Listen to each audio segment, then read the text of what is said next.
நீர் வருவேன் என்று வாக்குரைத்த தன் வார்த்தையில் மாறாத தேவன் எங்கள் மத்தியில் கடந்து இதோ இந்த ஆராதனை மாத்திரமல்ல ஒவ்வொரு ஆராதனை கருத்தை நீ வழிநடத்தும் ராஜா. ஓகே, நாங்கள் கனத்தையும் மகிமையும் புகழ்ச்சியும் ஏறெடுக்கிறோம். துவக்க முதல் முடி மட்டும் கர்த்தர் பிரசன்னராய் இருந்து எங்கள் மத்தியில் நீர் அசைவாடி வழிநடத்துவீராக. ஆண்டவரை கேட்கிற ஆண்டவரை செவிகளையும் உன் ஆவியினால் திறந்து ஆண்டவரை விலகிக் கொள்ள கர்த்தர் உதவி செய்துள்ளபடி செபிக்கிறோம். உமக்கே கனத்தையும் மகிமையும் புகழ்ச்சியும் ஏறெடுக்கிறோம். எங்கள் கர்த்தரும் மீட்பரும் ரட்சகருமாய் இருக்கிற மாபெரும் விளையாட பெற்ற உன்னதமான கர்த்தராகிய இயேசு கிறிஸ்துவின் வல்லமையில் நாம் செபிக்கிறோம். சபை கேளும் பிதாவே, ஆமென். ஆமென். நமக்காரன் நம்ம ஒரு சில பாடலை பாடி கர்த்தருடைய நாமத்தை நாம் மகிமைப்படுத்தலாம்.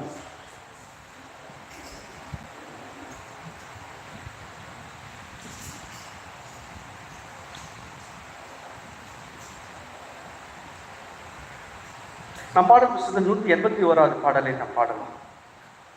பாடல் புத்தகத்தில் 181. ஒரு வார்த்தை சொல்லும் கர்த்தாவே,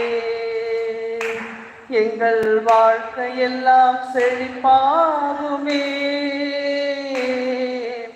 ஒரு வார்த்தை சொல்லும் கர்த்தாவே, வார்த்தையிலே சுகம், உம் வார்த்தையிலே மதுரம், உம் வார்த்தையிலே சுகம், உம் வார்த்தையிலே மதுரம், உம் வார்த்தையிலே எல்லாம் சந்தோஷம்,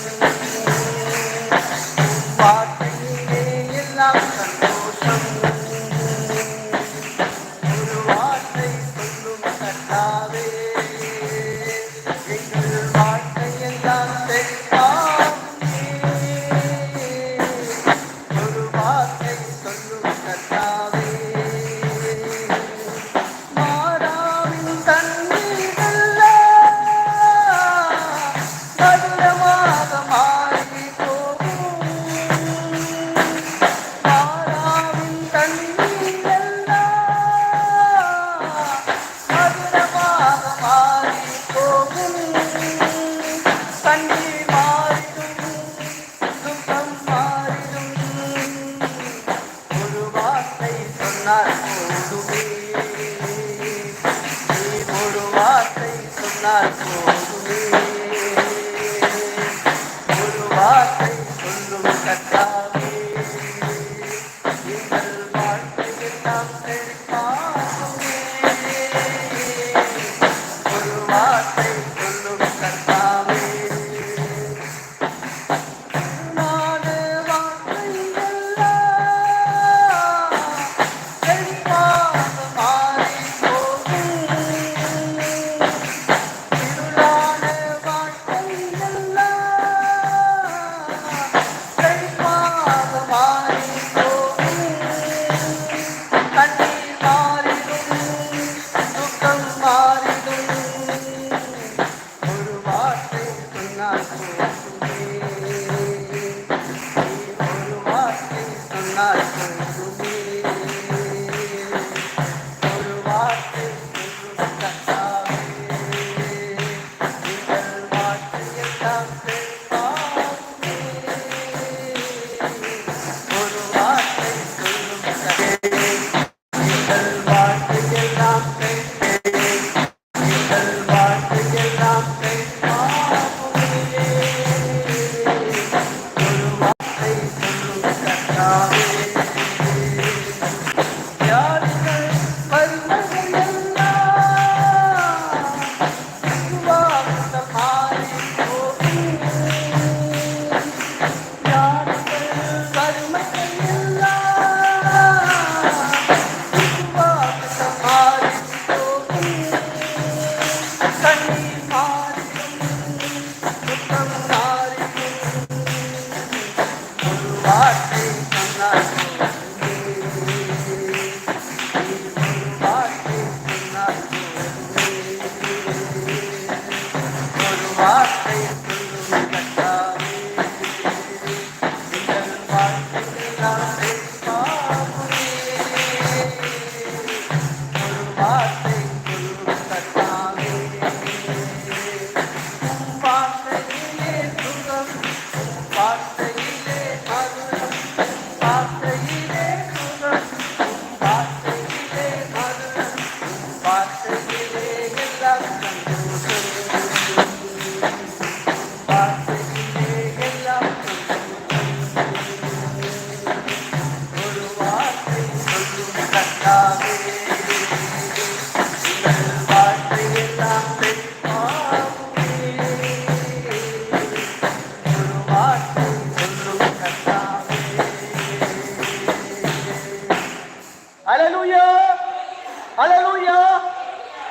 அவருடைய வார்த்தை மகத்தான வார்த்தை.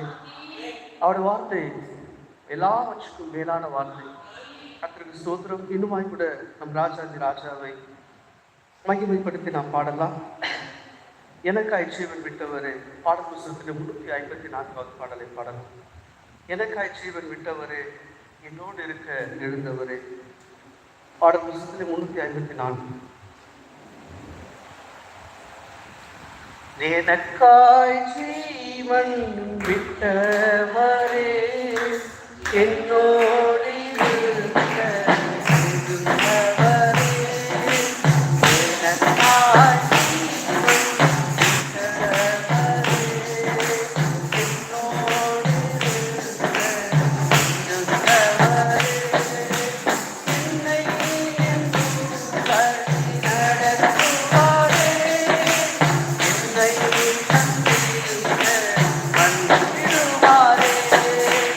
என்னை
கர்த்தருடைய நாமத்திற்கு மகிமை உண்டாக்குவதாக, கர்த்தருடைய நாமம் மகிமைப்படுவதாக. இன்னுமாய் ஒரு பாடலை பாடி நம் கர்த்தருடைய நாமத்தை நாம் மகிமைப்படுத்தலாம். ஹல்லேலூயா, ஹல்லேலூயா, பிரைஸ் தி லார்ட் ஜீசஸ்.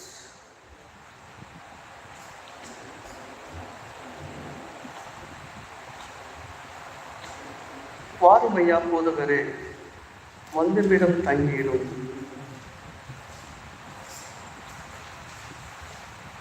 எத்தனாவது பாடல் பாடல்? 179வது பாடலை பாடல். பாடல் புத்தகத்தில் 179.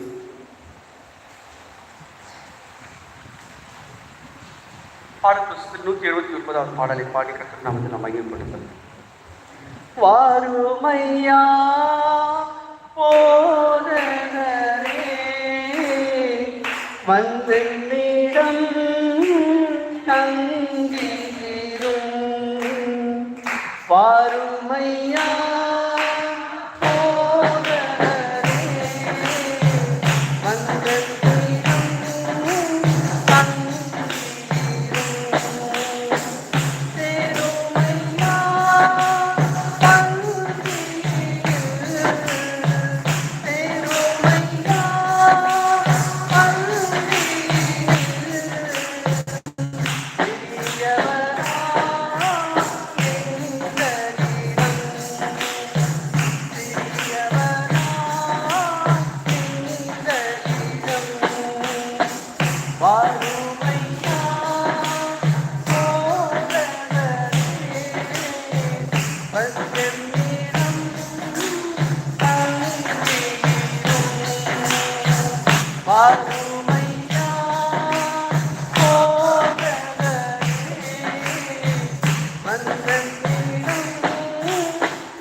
அல்லேலூயா, அல்லேலூயா. நாம் எழுந்து நின்று நம்ம ஒரு வேதத்தை வாசித்து செவிக்குள்ளாக நாம் கடந்து போகலாம். அல்லேலூயா.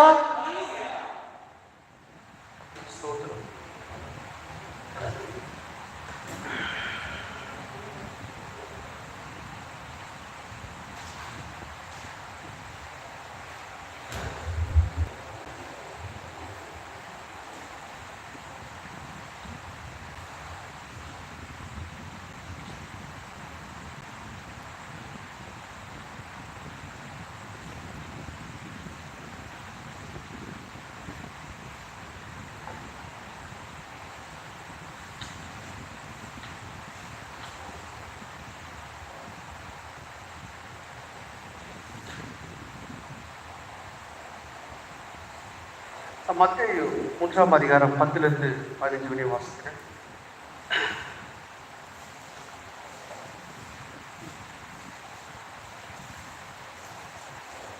அல்லேலூயா. கர்த்தருக்கு ஸ்தோத்திரம். மத்தேயு 3:10 15 வரை. இப்பொழுது கோடாரியானது மரங்களின் வேறு அருகே வைத்திருக்கிறது. ஆகையால் நல்ல கனி கொடாத மரமெல்லாம் வெட்டுண்டு அக்கினியிலே போடப்படும். மனம் திரும்பலுக்கென்று நான் ஜலத்தினால் உங்களுக்கு ஞானஸ்தானம் கொடுக்கிறேன். எனக்கு பின் வருகிறவரோ என்னிலும் வல்லவராய் இருக்கிறார். அவருடைய பாதரட்சைகளை சுமக்கிறதற்கு நான் பாத்திரன் அல்ல. அவர் பரிசுத்த ஆவியினாலும் அக்னியினாலும் உங்களுக்கு ஞானஸ்தானம் கொடுப்பார். தூற்றுக்கூடை அவர் கையில் இருக்கிறது. அவர் தமது களத்தை நன்றாய் விளக்கி தமது கோதுமையை களஞ்சத்தில் சேர்ப்பார். பதரையோ அவியாத அக்னியினால் சுட்டரிப்பார் என்றான். அப்பொழுது யோவானால் ஞானஸ்தானம் பெறுவதற்கு இயேசு கலிலேயாவை விட்டு யோர்தானுக்கு அருகே அவரிடத்தில் வந்தார். யோவான் அவருக்கு தடை செய்து, நான் உம்மாலே ஞானஸ்தானம் பெற வேண்டியதாக இருக்க நீர் என்னிடத்தில் வரலாமா என்றான். இயேசு அவனுக்கு பிரதியுத்தரமாக, இப்பொழுது இடம் கொடு, இப்படி எல்லா நீதியும் நிறைவேற்றுவது நமக்கு ஏற்றதா இருக்கிறது என்றார். அப்பொழுது அவருக்கு இடம் கொடுத்தான். ஆமென். அவ்விதமாகவே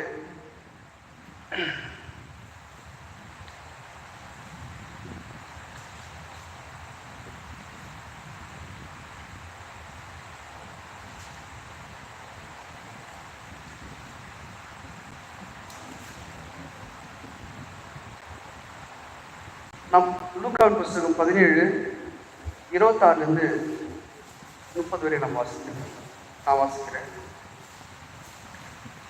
லூக்காவின் புஸ்தகம் 17ஆம் அதிகாரம் 26 வரை. நோவாவின் நாட்களில் நடந்தது போல மனுஷகுமாரனுடைய நாட்களிலும் நடக்கும். நோவா பழடைக்குள் பிரவேசித்த நாள் வரைக்கும் ஜனங்கள் புசித்து குடித்தார்கள், பெண் கொண்டு கொடுத்தார்கள். ஜலப்பிரளயம் வந்து எல்லாரையும் அழித்து போட்டது. லோத்துடைய நாட்களில் நடந்தது போலவும் நடக்கும். ஜனங்கள் புசித்தார்கள், குடித்தார்கள், கொண்டார்கள், விற்றார்கள், நட்டார்கள், கட்டினார்கள். லோத்து சோதமை விட்டு புறப்பட்ட நாளிலே வானத்திலிருந்து அக்னியும் கந்தகமும் வருஷித்து எல்லாரையும் அழித்து போட்டது. மனுஷகுமாரன் வெளிப்படும் நாளிலும் அப்படியே நடக்கும். ஆமென். நாம் செபிக்கலாம்.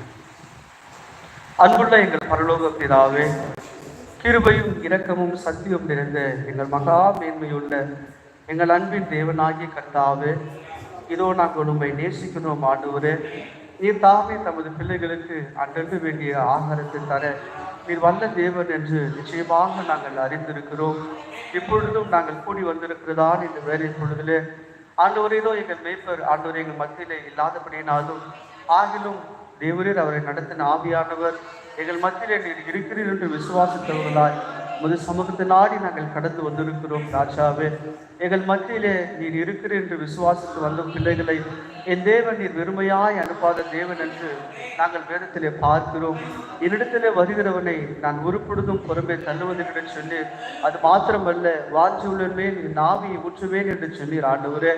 இப்பொழுது உங்களுடைய சமூகத்திலே எங்கள் சபையிலே அநேக மக்கள் கடந்து வந்திருந்தாலும் இந்த நாளின் பொழுதிலே தமிழ் சமூகத்திலே வாஞ்சியுள்ள பிள்ளைகளாக ஒரு சிறு கூட்ட மக்கள் ஆண்டவரை கடந்து வந்து உடைய வார்த்தைக்கு காத்திருக்கிறதான இந்த வேலையின் பொழுதிலே என் கர்த்தர் நீர் ஆண்டவர் ஒருவரையும் ஏமாற்றாத மகத்துவமுள்ள கர்த்தர் இப்பொழுதும் எங்கள் ஆண்டவர் எங்கள் ஒவ்வொருவரையும் உமது ஆவியினால் நிரப்புவீராக. ராஜாவே, ஆண்டவரே, இதோ உமது ஆவியானவர் கர்த்தாவே எங்கள் மத்தியிலே இருக்கிறீர் என்பதையும் நாங்கள் நிச்சயமாக அறிந்தவர்களாய் உமது சமூகத்தை நாடி உங்களுடைய வார்த்தை நாங்கள் கடந்து வந்திருக்கிறோம். ராஜாவே, எங்கள் மத்தியிலே ராஜாவே நீர் அசைவாடவும் உமது வல்லமையுள்ள ஆவி எங்கள் மத்தியிலே ஆண்டவரே இந்த நாளிலே வைக்கப்பட்டிருக்கிற ஆகாரத்தை புசித்து நாங்கள் கர்த்தருக்கு நன்றி செலுத்தி கடந்து போகும் பொழுது எங்கள் இருதயங்களை ராஜாவே ஆண்டவரே உமது ஆவியினால் ஸ்திரப்படுத்தவும் ஆவியினால் பலப்படுத்தவும் உம்முடைய வார்த்தையினால் ஆண்டவர் முழுவதுமாய் நிரப்பவும் கர்த்தாவே நாங்கள் வேண்டி செபிக்கிறோம். கர்த்தாவே, ஒருவரும் வந்த வண்ணமாய் கடந்து போக வேண்டாம் ஆண்டவரே.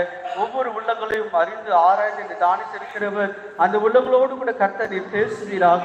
ஆண்டவர்களை முற்றுமுடிய நீர் ஆண்டவர் அப்புறப்படுத்தி உமது ஆவியினால் ஆண்டவர்களை மறைத்து நீர் பேசுவீராக. ராஜாவே, நீர் பேசுகிற தேவனாய் இருக்கிறீர். நீர் ஆண்டவர்கள் மத்தியில் அசைவாடுகிற தேவனாய் இருக்கிறீர்.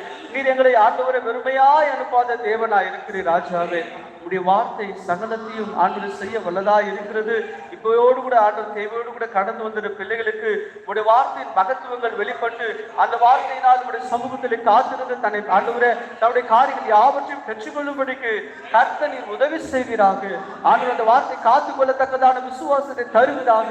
எங்கள் அவிசுவாசங்கள் யாவற்றையும் அப்புறப்படுத்துவீராக. ராஜாவே, நீர் எங்கள் ஒவ்வொருவரும் சுத்திகரிக்கும்படிக்கு ஆண்டவரே எல்லாவற்றையும் நடத்துகிற ராஜ்யம் தாமே இதோ இப்பொழுதும் எங்கள் மத்தியிலே ஆண்டவரே இதோ உமது ஆவியினால் நிரப்பப்பட்டு ஆண்டவரே ஒவ்வொருவரையும் உமது ஆவியினால் நிரப்பும்படியாக செபிக்கிற கர்த்தாவே உமக்கு கனத்தையும் மகிமையும் வல்லமையும் செலுத்துகிறோம். எங்கள் கர்த்தரும் மீட்பரும் ரட்சகருமாய் இருக்கிற மாபெரும் பேர பெற்றுள்ளதுமான கர்த்தராகிய இயேசு கிறிஸ்துவின் மகத்துவமுள்ள நாமத்தில் செபிக்கிறோம். எங்கள் சபங்கள் வேண்டுதல் விண்ணப்பங்கள் எடுத்துக் கொள்ளும் சிவனுள்ள பிதாவே, ஆமே ஆமே. நமஸ்காரம்.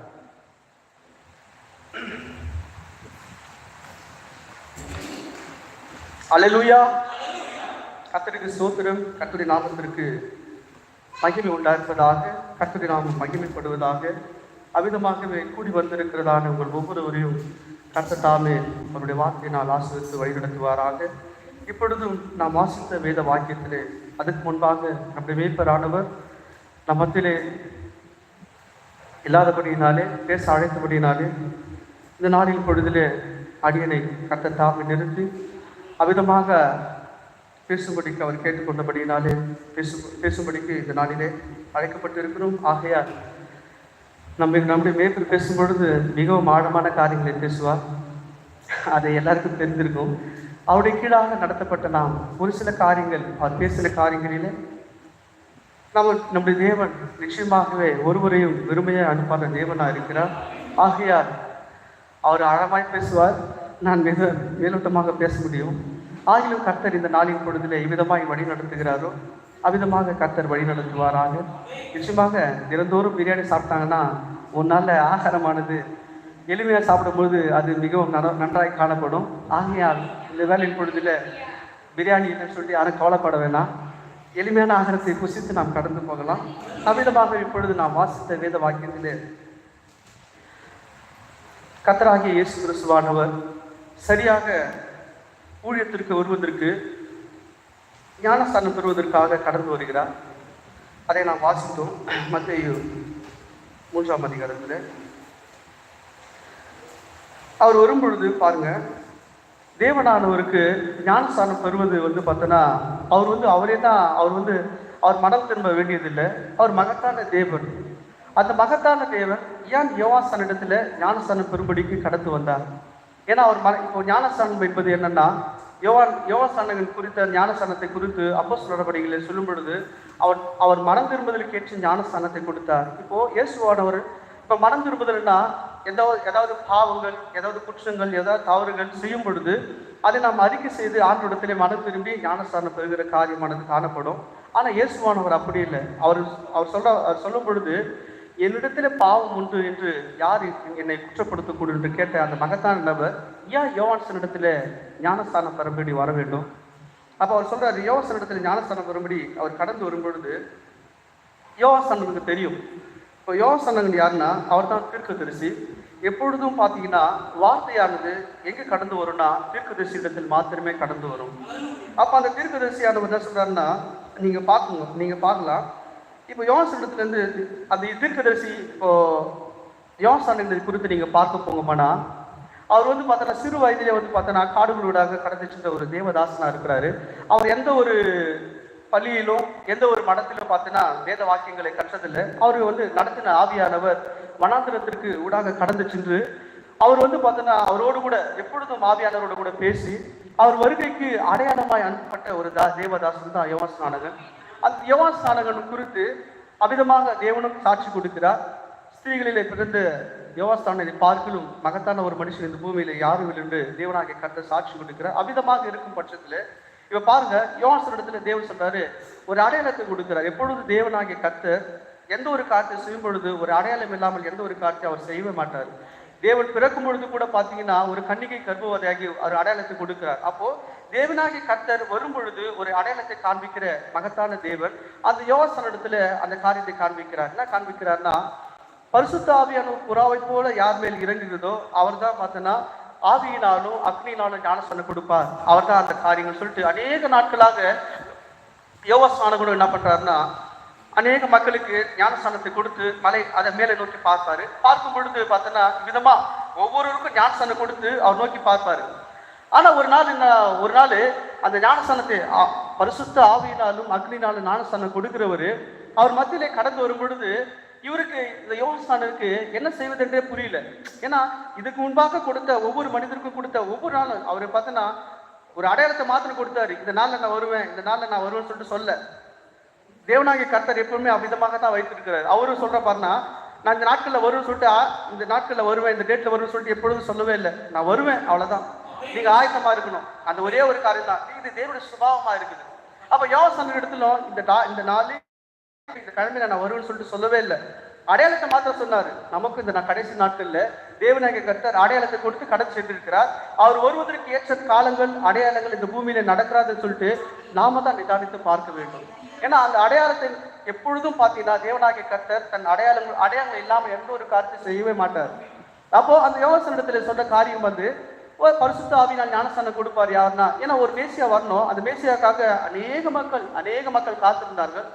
சரியாக அந்த மேசியா அந்த யோவான் இடத்துல கடந்து வரும் பொழுது இவருக்கு இனம் புண்ணிய இது ஒரு மாதிரியான ஒரு தன்மையானது காணப்படும். இவருக்கு ஒரு வித்தியாசமாக காணப்படுது. நீங்க யோவான்ல நீங்க எடுத்து வாசிங்கன்னா அது உங்களுக்கு புரியும்.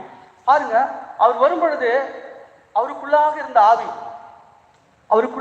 ஆவி தேவனாகிய கர்த்தர், அதான் இயேசுவானவர் ஒரு சாதாரண ஒரு மனிதனை போல ஒரு எளிமையான தோற்றத்தை எடுத்துக்கொண்டவராய் அல்ல அவரிடத்துல ஞானஸ்தானம் பெறுவதற்கு எல்லாரும் நிற்குவது போல அந்த வரிசையில் நின்று கொண்டிருக்கும் பொழுது அந்த யோவான் ஸ்நானகன், அதாவது அவருக்கு தெரியாம அவர் சொல்றாரு, ஒரு சம்பவமானது இங்க காணப்படுது, உங்களை அறியாதவர் உங்கள் நடுவில் இருக்கிறாரு. அவருடைய இனம் புரியாத ஒரு காரியமானது அவர் ஆவியினால பேசுகிற காரியமானது காணப்படுது. ஆனா இயேசுவானவர் ஒன்றுமே கண்டுக்கவே இல்லை. சாதாரண ஒரு நபரை போல வரிசை நிற்கிறார். அப்பொழுது இயேசுவனுடைய நேரம் கடந்து வந்த பொழுது அப்ப அவர் சொல்றாரு, அவருக்கு புரியாம இவர் தான் சொல்லிட்டு சொல்ல. ஏன்னா அடையாளமானது என்ன, ஞானஸ்தானம் கொடுத்து மேலே கரையேறின பிறகுதான் அந்த ஆவியானவர் வருவார். அதான் அடையாளம். ஆனா ஞானஸ்தானம் இவர் எடுக்கவே இல்லை. எடுக்காத போது பக்கத்துல வரும்போது அவர் சொல்றாரு, அவர் அறியாமே பேசுறாரு, ஆண்டவரே நான் உம்மாலே ஞானஸ்தானம் பெற இருக்க, இப்பொழுது நீ இடத்துல வரலாமான்னு சொல்லிட்டு கேட்கும் பொழுது நம்ம வாசித்தோம். ஆனா இப்பொழுது இடம் கொடு. என்ன சொல்றாரு, இது எல்லா நீதியும் நிறைவேற்றுவது நமக்கு ஏற்றதா இருக்குன்னு சொல்றாரு. அப்போ அந்த ஒரு காரியம் நீதியை நிறைவேற்றுவதான காரியம் நிறைவேற்ற வேண்டுமானால் இந்த காரியம் நடக்க வேணும். இப்போ ஒரே ஒரு காரியம் என்னன்னா, இயேசுவானவர் எதுக்கு ஞானஸ்தானம் தரணும்? அவருக்கு வந்து மனம் திரும்ப தேவையில்லை. அவர் வந்து பார்த்தா என்னில் பாவம் ஒன்று யாரும் என்னை குற்றப்படுத்தக்கூடும் சொல்ல அந்த மகத்தான ராஜாவானவர் ஏன் ஞானஸ்தானம் பெற வேண்டும்? அதை குறித்து தீர்க்கதரிசி என்ன சொல்லுகிறான்னு சொல்லிட்டு நாம் பார்க்கலாம்.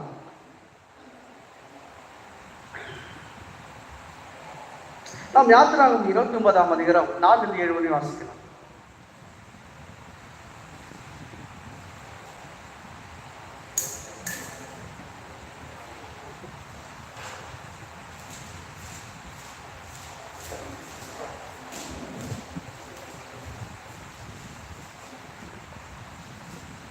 வாசிக்கலாம். யாத்திராகமம் 29:4-7 வரை.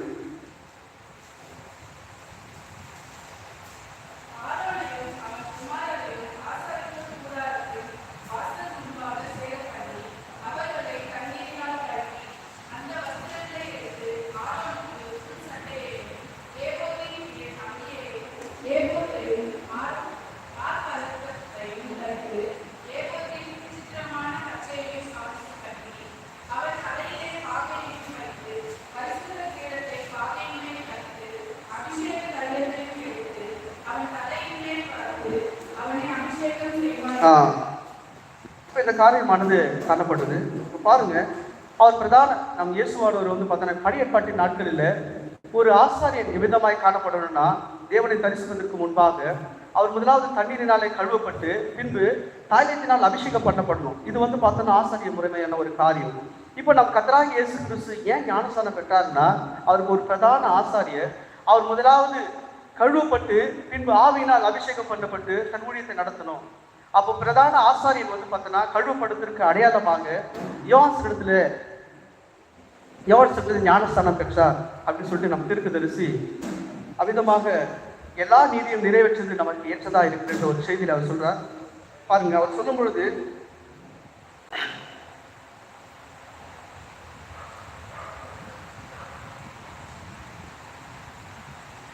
பாருங்கள், பிரதான ஆசாரியன் ஆகிய ஆரோன் அபிஷேகம் செய்யப்படுவதற்கு முன்பு தண்ணீரினால் கழுவப்பட வேண்டியதாக இருந்தது. அதுபோல நமது பிரதான ஆசாரியராகிய இயேசுவும் அபிஷேகம் செய்யப்படுவதற்கு முன்பு தண்ணீரினால் கழுவப்பட்டார். அதன் பிறகு அவரை அபிஷேகம் செய்ய அந்த அபிஷேக தைலம் அவர் மேல் ஊற்றப்பட்டது. ஆரோன் தைலத்தினால் அபிஷேகம் பண்ணப்பட்டது போல இவர் பரிசுத்த ஆவியினால் அபிஷேகம் பண்ணப்பட்டார். பாருங்க, கழுவப்பட்ட பிறகு பார்த்தீங்கன்னா பரிசுத்த ஆவியானவர் அவரை அபிஷேகம் பண்ணுகிறார். அந்த பழைய ஏற்பாட்டின் நாட்களை நீங்க பார்க்க போனீங்கன்னா தண்ணீரினாலே அந்த ஆரோனை கழுவின பிறகு அபிஷேக தைலத்தை எடுத்து அந்த ஆரோன் மேல் ஊற்றப்படுவார்கள். அப்போ இயேசுவானவர் வந்து பார்த்தீங்கன்னா அவர் பிரதான ஆசாரியாக இருக்கப்படினாங்க அவர் என்ன பண்றாருன்னா, முதலாவது தண்ணீரினாலே அந்த யோவாசனத்துல ஞானஸ்தானம் பெற்று பின்பு அந்த ஆரோன் எவ்விதமாக ஆரோன் மேல் அந்த தைலத்தை ஊற்றுகிறது வண்ணமாய்ப்ப பரிசுத்த ஆவியினாலே அவர் அபிஷேகம் பண்ணப்பட்டார். அதற்கு தான் அந்த யோவாசனத்துல கடந்து சென்று ஞானஸ்தானம் பெற்றார். அது ஒரு நீதியா இருக்கிறது. நீதி என்பது என்னன்னா அது வார்த்தையை குறிக்கிறதான ஒரு காரியமா இருக்கிறது.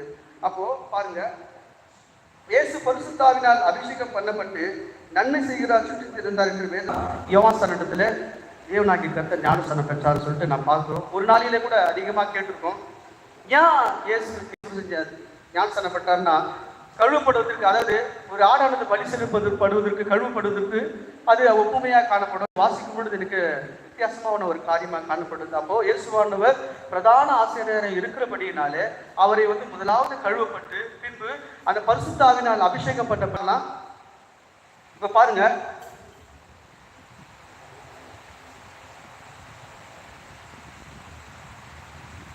இப்போ இவ்விதமாக ஒவ்வொரு காலத்திலும் தேவனாகிய கர்த்தருடைய வார்த்தை நிறைவேற்றுவதற்காக, அவருடைய நீதி நிறைவேற்றுவதற்காக அவருக்கென்று தேவன் தாமே தமது தேவதாசனை நியமித்தார். பாருங்க, நோவா எக்ஸாம்பிள் குறித்து பாருங்க. நாம் சிறிது வேதத்திற்கு சென்று அவர்கள் காலத்தில் தங்கள் ஸ்தானத்தை அறிந்து தேவனுடைய வார்த்தையை நிறைவேற்றுவதற்கென எந்த குறை கூறுதலையும் சகிக்க சித்தமாக இருந்த மனிதர்களை பார்ப்போம். அவருக்கென்று தேவன் வந்து பார்த்தீங்கன்னா தேவனுடைய வார்த்தையை எவ்வளவா இருந்தாலும் அந்த வார்த்தைக்கு ஏற்றபடியாய் தன்னை மாற்றிக்கொள்ளத்தக்கதான தேவதாசன் இந்த பூமியில தேவன் தனக்கென்று உண்டாயிருக்கும்படி வைத்தார். அதுல இருந்து ஒரு சில காரியங்களை நம்ம வந்து பார்த்தோன்னா நோவை குறித்து நம்ம பார்க்கலாம் சொல்றாரு. பாருங்க, உதாரணமாக நோவா பாருங்க, நீங்க குறித்து நம்ம அநேக காரியங்கள் நம்ம பார்த்திருக்கோம். ஆகிலும் வந்து பார்த்தோன்னா அவர் என்ன பண்றாருன்னா தேவனுடைய வார்த்தையை தான் செய்ய வேண்டும் என்ற அவர் அதாவது தேவனுடைய வார்த்தையை அவர் செய்ய வேண்டும் என்று தேவனாகிய கர்த்தர் இந்த பூமியில பார்க்கும் பொழுது பார்த்தோன்னா மக்கள் வந்து பார்த்தோன்னா அநேக மக்கள் வந்து தேவனாகிய கர்த்தர் தேவனுடைய வார்த்தைக்கு விரோதமாக பாவமானது பெருகிப்பட்டபடியினாலே தேவனாகிய கர்த்தர் அங்கே ஒரு தேவதாசனை பாருங்க. இந்த கடைசி நாட்களில நோவாவின் நம்ம வாசித்தோம் பார்த்தீங்களா, லூக்கா புத்தகம் 17ஆம் அதிகாரத்துல நோவாவின் நாட்களில் நடந்தது போல மனுஷகுமாரன் வருகிறதான நாட்களில் நடக்கும் சொல்லிட்டு எழுதப்பட்டிருக்குது. நோவாவின் நாட்களில் என்ன நடந்ததுன்னு பார்த்தீங்கன்னா தேவனாகிய கர்த்தர் பாருங்க இந்த பூமியை உண்டாக்கி இந்த பூமியில தன்னுடைய குமாரனை வைத்த பொழுது பாருங்க தன்னுடைய குமாரன் தமக்கு பிரியமாய் நடக்க வேண்டும், அவருடைய வார்த்தை என்ன சொல்லுகிறதோ அதற்கு கீழ்ப்படுத்தி நடக்க வேண்டும் என்ற ஒரு காரியங்களை தேவனாகிய கர்த்தர் இந்த பூமியில எல்லாவற்றையும் நீங்கள் ஆண்டு அனுபவித்துக் கொள்ளுங்கள், ஆனா இந்த ஒரு காரியத்தை மாத்திரம் நீங்க செய்யாதீங்கன்னு சொல்லிட்டு சொன்ன பொழுது எதை தேவன் செய்யக்கூடாது என்று சொன்னாரோ பாருங்க தேவனுடைய வார்த்தை ஒன்று சொல்லுமானால் அது அப்சல்யூட், அது வந்து மாற்றவே முடியாது. அது வந்து பார்த்தோன்னா அது உரைத்ததுன்னா தேவனாகிய கர்த்தர் அது எவ்விதமா இருக்குன்னு சொல்லிட்டு அவர் வாயிலிருந்து புறப்பட்டதோ அது நிச்சயமாக நிறைவே ஆகும். நிறைவேறாத ஒரு காரியத்தை தேவன் எப்பொழுதும் சொல்லவே மாட்டார். ஒரு காரியத்தை தேவன் உரைப்பாரானால் அது துவக்கமும் முடிவும் எல்லாவற்றும் அறிந்திருக்கிற மகத்தான தேவன். அவர் வாயிலிருந்து ஒரு காரியம் வந்து புறப்பட்டதுன்னு வச்சுங்களேன் நிச்சயமாக அது செய்யவே தான் ஆகணும். இப்ப பாருங்க தேவனாகிய கர்த்தர் இந்த பூமியில செய்யும் நாட்களிலே நீ சாகவே சாவேன்னு சொல்லிட்டு சொல்லும் பொழுது பாருங்க வார்த்தையின் அடிப்படையிலே ஏற்றுக்கொள்ளும் பொழுது எந்த ஒரு பிரச்சனையும் இருக்காது. வார்த்தையை ஒரு சிறிதளவு மாற்றப்படும் பொழுது என்ன ஆகிடும்னா அது வந்து பார்த்தீங்கன்னா கலப்பினமா மாறிடும். இப்போ வார்த்தையை கலப்பினமா மாறும் பொழுது என்ன ஆகுன்னா அங்க மரணமோ வியாகுலமோ வருத்தமோ நாசமோசமோ காணப்படும். என்ன சின்ன வார்த்தையை மாற்றும் போது பாருங்க இது புசிக்கும் நாளிலே நீங்கள் சாகவே சாவீங்கன்னு சொல்லிட்டு தேவனாகிய கர்த்தர் சொல்றாரு. அங்க ஒரே ஒரு லைன் மட்டும் அந்த பிசாசு அந்த ஸ்திரீ மாற்றும் பொழுது நீங்க சாகவே சாவதில்லை சொல்லும் பொழுது ஒரே லைன் தான் மாத்தினா, ஆனா மரணமானது உள்ள வந்துச்சு. அப்போ தேவனுடைய வார்த்தை வந்து அசலானது. அந்த அசலான வார்த்தையில நம்முடைய சிந்தையை குறித்து கலைக்கக்கூடாது, நமக்கு வருகிற யோசனை குறித்து இதுதான் வெளிப்பாடு கலக்கக்கூடாது. அது எப்படி அப்பட்டமாய் காணப்படுகிறதோ அது அப்படியே ஏற்றுக்கொள்ளும் பொழுது எந்த ஒரு காரியம் இல்லை. பாருங்க முதலாவது ஸ்திரீ அவங்க என்ன பண்ணிட்டாங்கன்னா அந்த வார்த்தையோடு கூட ஒருத்தர் சொல்லும் பொழுது ஒரு ராகான பிரசிங் வந்து சொல்லும் பொழுது வார்த்தையோடு கூட இன கலப்பு கொள்ளும் போது அது ஏற்றுக்கொள்ளும் பொழுது மரணமானது வந்தது. ஆனா பாத்தீங்கன்னா அதே மரியாள் என்ற ஒரு சிறு இடத்துல தேவனோட வார்த்தை கடந்து வரும் பொழுது அது எப்படி ஆகுன்னு தான் சொன்னாங்க. ஆனா அந்த வார்த்தையை என்ன பண்ணாங்கன்னா அப்படியே ஏற்றுக்கொண்டாங்க. உங்களுடைய வார்த்தைப்படியே ஆக கடுவது. அப்போ என்னன்னா வார்த்தையை வந்து பார்த்தோன்னா சந்தேகிக்க கூடாது. சொல்லும் பொழுது வார்த்தை என்ன சொல்லுகிறதோ நீங்கள் அப்படியே அதை ஏற்றுக்கொள்ளும் பொழுது உங்கள் மேல் அந்த ஆசீர்வாதமானது தங்கியே இருக்கும். அந்த வார்த்தையை சந்தேகிக்கிறதோ அல்லது உங்களுக்கு ஏற்றபடியாய் மாற்றுகிறதோ காணப்படுமானால் மரணத்தையும் வியாகுலத்தையும் கொண்டு வந்துடும் அப்படின்னு சொல்லிட்டு சொல்லுகிறார். அப்ப தேவனாகிய கர்த்தர் பாத்தீங்கன்னா அதாவது இந்த பூமியில விதமான காரியங்கள் வைத்திருக்கும் போது மரணமானது உள்ளே கடந்து வந்தபடியினால ஏதேன் தோட்டத்தை விட்டு கடந்து போகும்படி செய்கிறார். ஏதேன் தோட்டத்தை விட்டு அவங்களை அனுப்பிச்சிடறாரு. அனுப்பும் போது பாத்தீங்கன்னா அவங்க என்ன பண்றாங்கன்னா இப்போ தேவனுடைய சந்ததி வளருவதற்கு பதிலாக காணப்பட்டதான பிசாசு சந்ததி அதிகமாக வளர்ந்தபடியினாலே இந்த பூமி முழுவதுமாய் கூட பாவமான காரியங்கள் பெருகி இருக்கிறபடியினாலே அங்கிருந்து தேவனாகிய கர்த்தர் பாருங்க இந்த முழு உலகத்தில் அமிதமான ஜனங்கள் பெருகி இருக்கும் பொழுது நோவாவுக்கு மாத்திரமே கர்த்தருடைய கண்களில் கிருபை கிடைத்தது என்று நாம் வாசிக்க முடியும். பாருங்க இந்த கடைசி நாட்களின் பொழுதிலும் கூட இவ்வளவான ஜனங்கள் மத்தியிலே நோவாவின் நாட்களில் எவ்விதமாய் காணப்பட்டதோ அதே விதமான இந்த நாட்களில் காணப்படுது. இவ்விதமான காலங்களிலே காணப்படும் பொழுது ஒரு சிறு கூட்ட மக்களுக்கு மாத்திரமே தேவனுடைய கண்களிலே கிருபை கிடைத்தது. அது காலத்துக்கு உண்டான செய்தி மக்களாய் நாம் காணப்படுகிறோம். பாருங்க தேவனாகிய கர்த்தர் எவ்விதமாய் நோவாவுக்கு அந்த கிருபையை வைத்தாரோ அதே விதமா இந்த கடைசி நாட்களில அவருடைய சமூகத்துல பிரவேசிப்பதற்கு அதற்கேற்ற ஒரு சிறு கூட்ட மக்களை தேவனாகிய கர்த்தர் தமக்கேற்ற நியமித்திருக்கிறார். பாருங்க அவ்விதமாய் பெருகி இருக்கிறதான காலங்களில பாவமானது மிகவும் வழிந்தோடி கொண்டிருக்கிறதான அந்த நாட்களில ஏன் இந்த பூமியில மனுஷனை உண்டாக்குவதற்காக தேவனாகிய கர்த்தர் மிகவும் மிகவும் மன வருத்தப்பட்டு இந்த முழு உலகத்தை அழிப்பதற்காக தேவனாகிய கர்த்தர் முடிவெடுத்த வேலை பொழுதுல ஒரு பேழையை உண்டாக்கு என்று நோவத்தை சொல்லும் பொழுது அவ்விதமாக அந்த நோவா கூட தேவன் என்ன சொன்னாரோ பாருங்க தேவன் வானத்திலிருந்து மழையானது கடந்து வரும், இந்த பூமி முழுதான் அழிக்கப்படும் அப்படின்னு சொல்லிட்டு அந்த வார்த்தையை சொல்லி சொல்லி அந்த பேழை கட்டுறாரு. அங்க இருக்கிறதான மக்கள் வந்து பார்த்தோன்னா ஏளனமா பேசுறாங்க, இவருக்கு என்ன ஆச்சு? ஏன்னா இந்த நாட்கள் எவ்விதமா அறிவில பெருகி இருக்கிற காலமா இருக்கிறபடியோ அதே மாதிரி நோவாவின் நாட்களிலும் அவ்விதமான காரியங்கள் காணப்பட்டது. ஏன்னா கூர்நுடி கோபுரங்கள் வந்து பார்த்தோன்னா அமைப்பதற்கு இந்த நாட்களில் எவ்வளவுதான் முயற்சி எடுத்தாலும் முடியாது. அவ்வளவாய் அறிவிப்பிருந்த காலத்துல, அமிதமான காலத்துல மழையானது இந்த நோவா தாத்தா விதமா பேசி கொண்டிருக்கிறார். மழையானது வரும், எல்லாரும் அழித்து போட்டு சொல்றேன். ஆனா தேவனுடைய வார்த்தை என்ன சொன்னதோ அதற்கு அவ்வளவா எந்த ஒரு நபரும் யார் என்ன சொன்னாலும் அது குறித்து கேட்கவே இல்லை நோவா. அப்ப அந்த நோவா ஒரு தீர்க்கதரிசி, தேவன் என்ன சொன்னாரோ அது நிச்சயமாக நடக்கும், அது மாறவே இல்லை. ஏன்னா அவர் யார் என்பதையும் இவர் யார் என்பதை குறித்து நோவா அறிந்திருந்தபடினாலே நிச்சயமாக அது ஒன்றுதாங்க. தேவனாகிய கர்த்தரை குறித்து நாம் எந்த அளவுக்கு அவர் யார் என்பதை குறித்து நாம் அறிந்திருப்போமானால் எந்த ஒரு பிசகலான காரியங்கள் நம்மை சுற்றி கடந்து வரும் பொழுது கூட நாம் அசையவே முடியாது. ஏன்னா தேவனாகிய கர்த்தரை குறித்து நாம் அறியாமல் போனதான் மனம் பதறி பேசுவதோ மனம் பதறி நடப்பதோ நம்ம சூழ்நிலை நிமித்தமாக காணப்பட்டு வேறு விதமாக சிந்திப்பதும் காணப்படுவோம். ஆனா நோவா அது குறித்து எந்த ஒரு கருத்தையும் யோசிக்கவே இல்லை. எவ்வளவு அறிவை பெருத்து காணப்படும். அந்த அறிவை பார்க்கலும் மகத்தானவர் சொன்னார்னா நிச்சயமா நடந்தே ஆகும். தன் வார்த்தையில தேவன் மாறுவதே இல்லை. ஒரு வார்த்தை அவர் சொன்னாரன்னா அதுக்கு அநேக காலங்கள் காணப்படும். ஆனா பார்க்க நடுவில் பார்க்கலாம் பாருங்க. ஒரு வார்த்தை அவர் சொன்னாருன்னா உலகமானது அழிக்கப்படுவதற்கு ஏற்ற காலங்கள் வந்துச்சு. நோவா நீ பேழையை ரெடி பண்ணு. இப்போ நோவா தேவோட வார்த்தைக்கு கீழ்ப்படிந்ததுனால்தான் அந்த பேழையை கட்டி அவங்களோட குடும்பத்தை முழுதுமா காக்கப்பட்டது. இப்ப அநேகோட வார்த்தையை நோவா கேட்டிருந்தாருன்னா அந்த பேழையை கட்டியிருக்க முடியாது, எல்லாரும் அழிந்திருப்பாங்க. அப்போ நாம் மற்றவருடைய வார்த்தைகளை கேட்பதை பார்க்கணும். தேவனாகிய வார்த்தையின் பேரில் நாம் சார்ந்திருப்பது அவ்வளவு மகத்தான ஒரு காரியம்.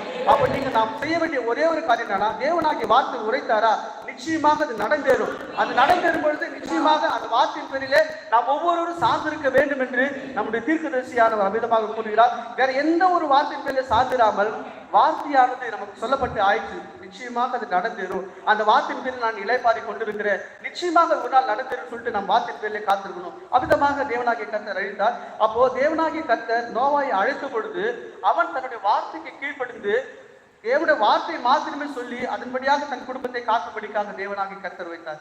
அதற்கு பிறகு ஆபிரகாம் பாருங்க, ஆபிரகாம் அழைத்தது மகத்தான ஒரு காரியமாய் காணப்படும். நாம் அதை வாசிக்கலாம்.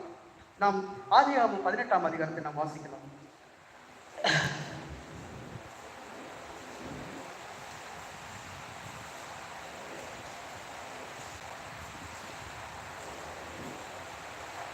ஒன்றிலிருந்து 14 வரை வாசிக்கலாம்.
ஆமென்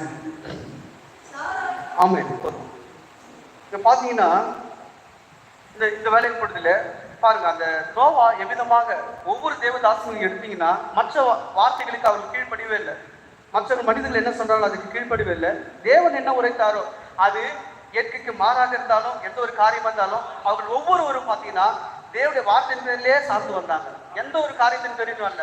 பாருங்க, தேவனாகிய கர்த்தர் ஆபிரகாமை அழைக்கும் பொழுது அந்த ஆபிரகாமை அழைத்த ஊர் வந்து பார்த்தீங்கன்னா மிகவும் பார்த்தீங்கன்னா அஞ்ஞான தேசம். அந்த அஞ்ஞான தேசத்துல தேவனாகிய கர்த்தர் அவருடைய வார்த்தை கொண்டு அழைக்கும் பொழுது வந்துட்டாங்க. எந்த ஒரு காரியம் சொல்லவே இல்லை. எப்படி அவரால் முடிஞ்சது? நீங்க அது குறித்து கொஞ்சம் உட்கார்ந்து நீங்க தியானத்தோடு நீங்க பார்த்தீங்கன்னா யாரும் சொல்ல, தேவனாகிய கர்த்தர் அழைத்தாரு.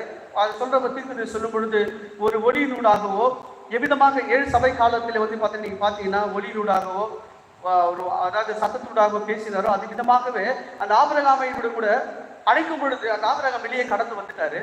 வந்துட்டு இருக்கும்போது பாத்தீங்கன்னா தேவனாகிய கர்த்தர் அழைச்ச பிறகு கூடவே வந்து பாத்தீங்கன்னா அவங்க தகப்பனாரும் லோத்தும் கூட வந்துட்டாங்க. இப்போ தேவனாகிய கர்த்தருக்கு ஆபிரகாமை மட்டும்தான் ஆசீர்வதிக்கிற ஒரு காரியம். ஏன்னா அவர் தான் விசுவாசிகளின் தகப்பன். அப்போ விதமா கடந்து வரும்பொழுது அவர் ஆபிரகாமை அழைத்து வரும்போது அவரோடு கூட அவருடைய தகப்பனாரும் அவருடைய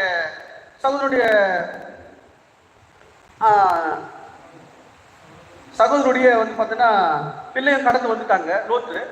அப்ப கடந்து வரும்பொழுது பாத்தீங்கன்னா இப்போ இவங்க தேவனையா கர்த்தர் அவங்களோடு கூட பேசாம அவங்க அப்பா மறித்த பிறகு அதுக்கப்புறமேட்டு பேசுறாரு.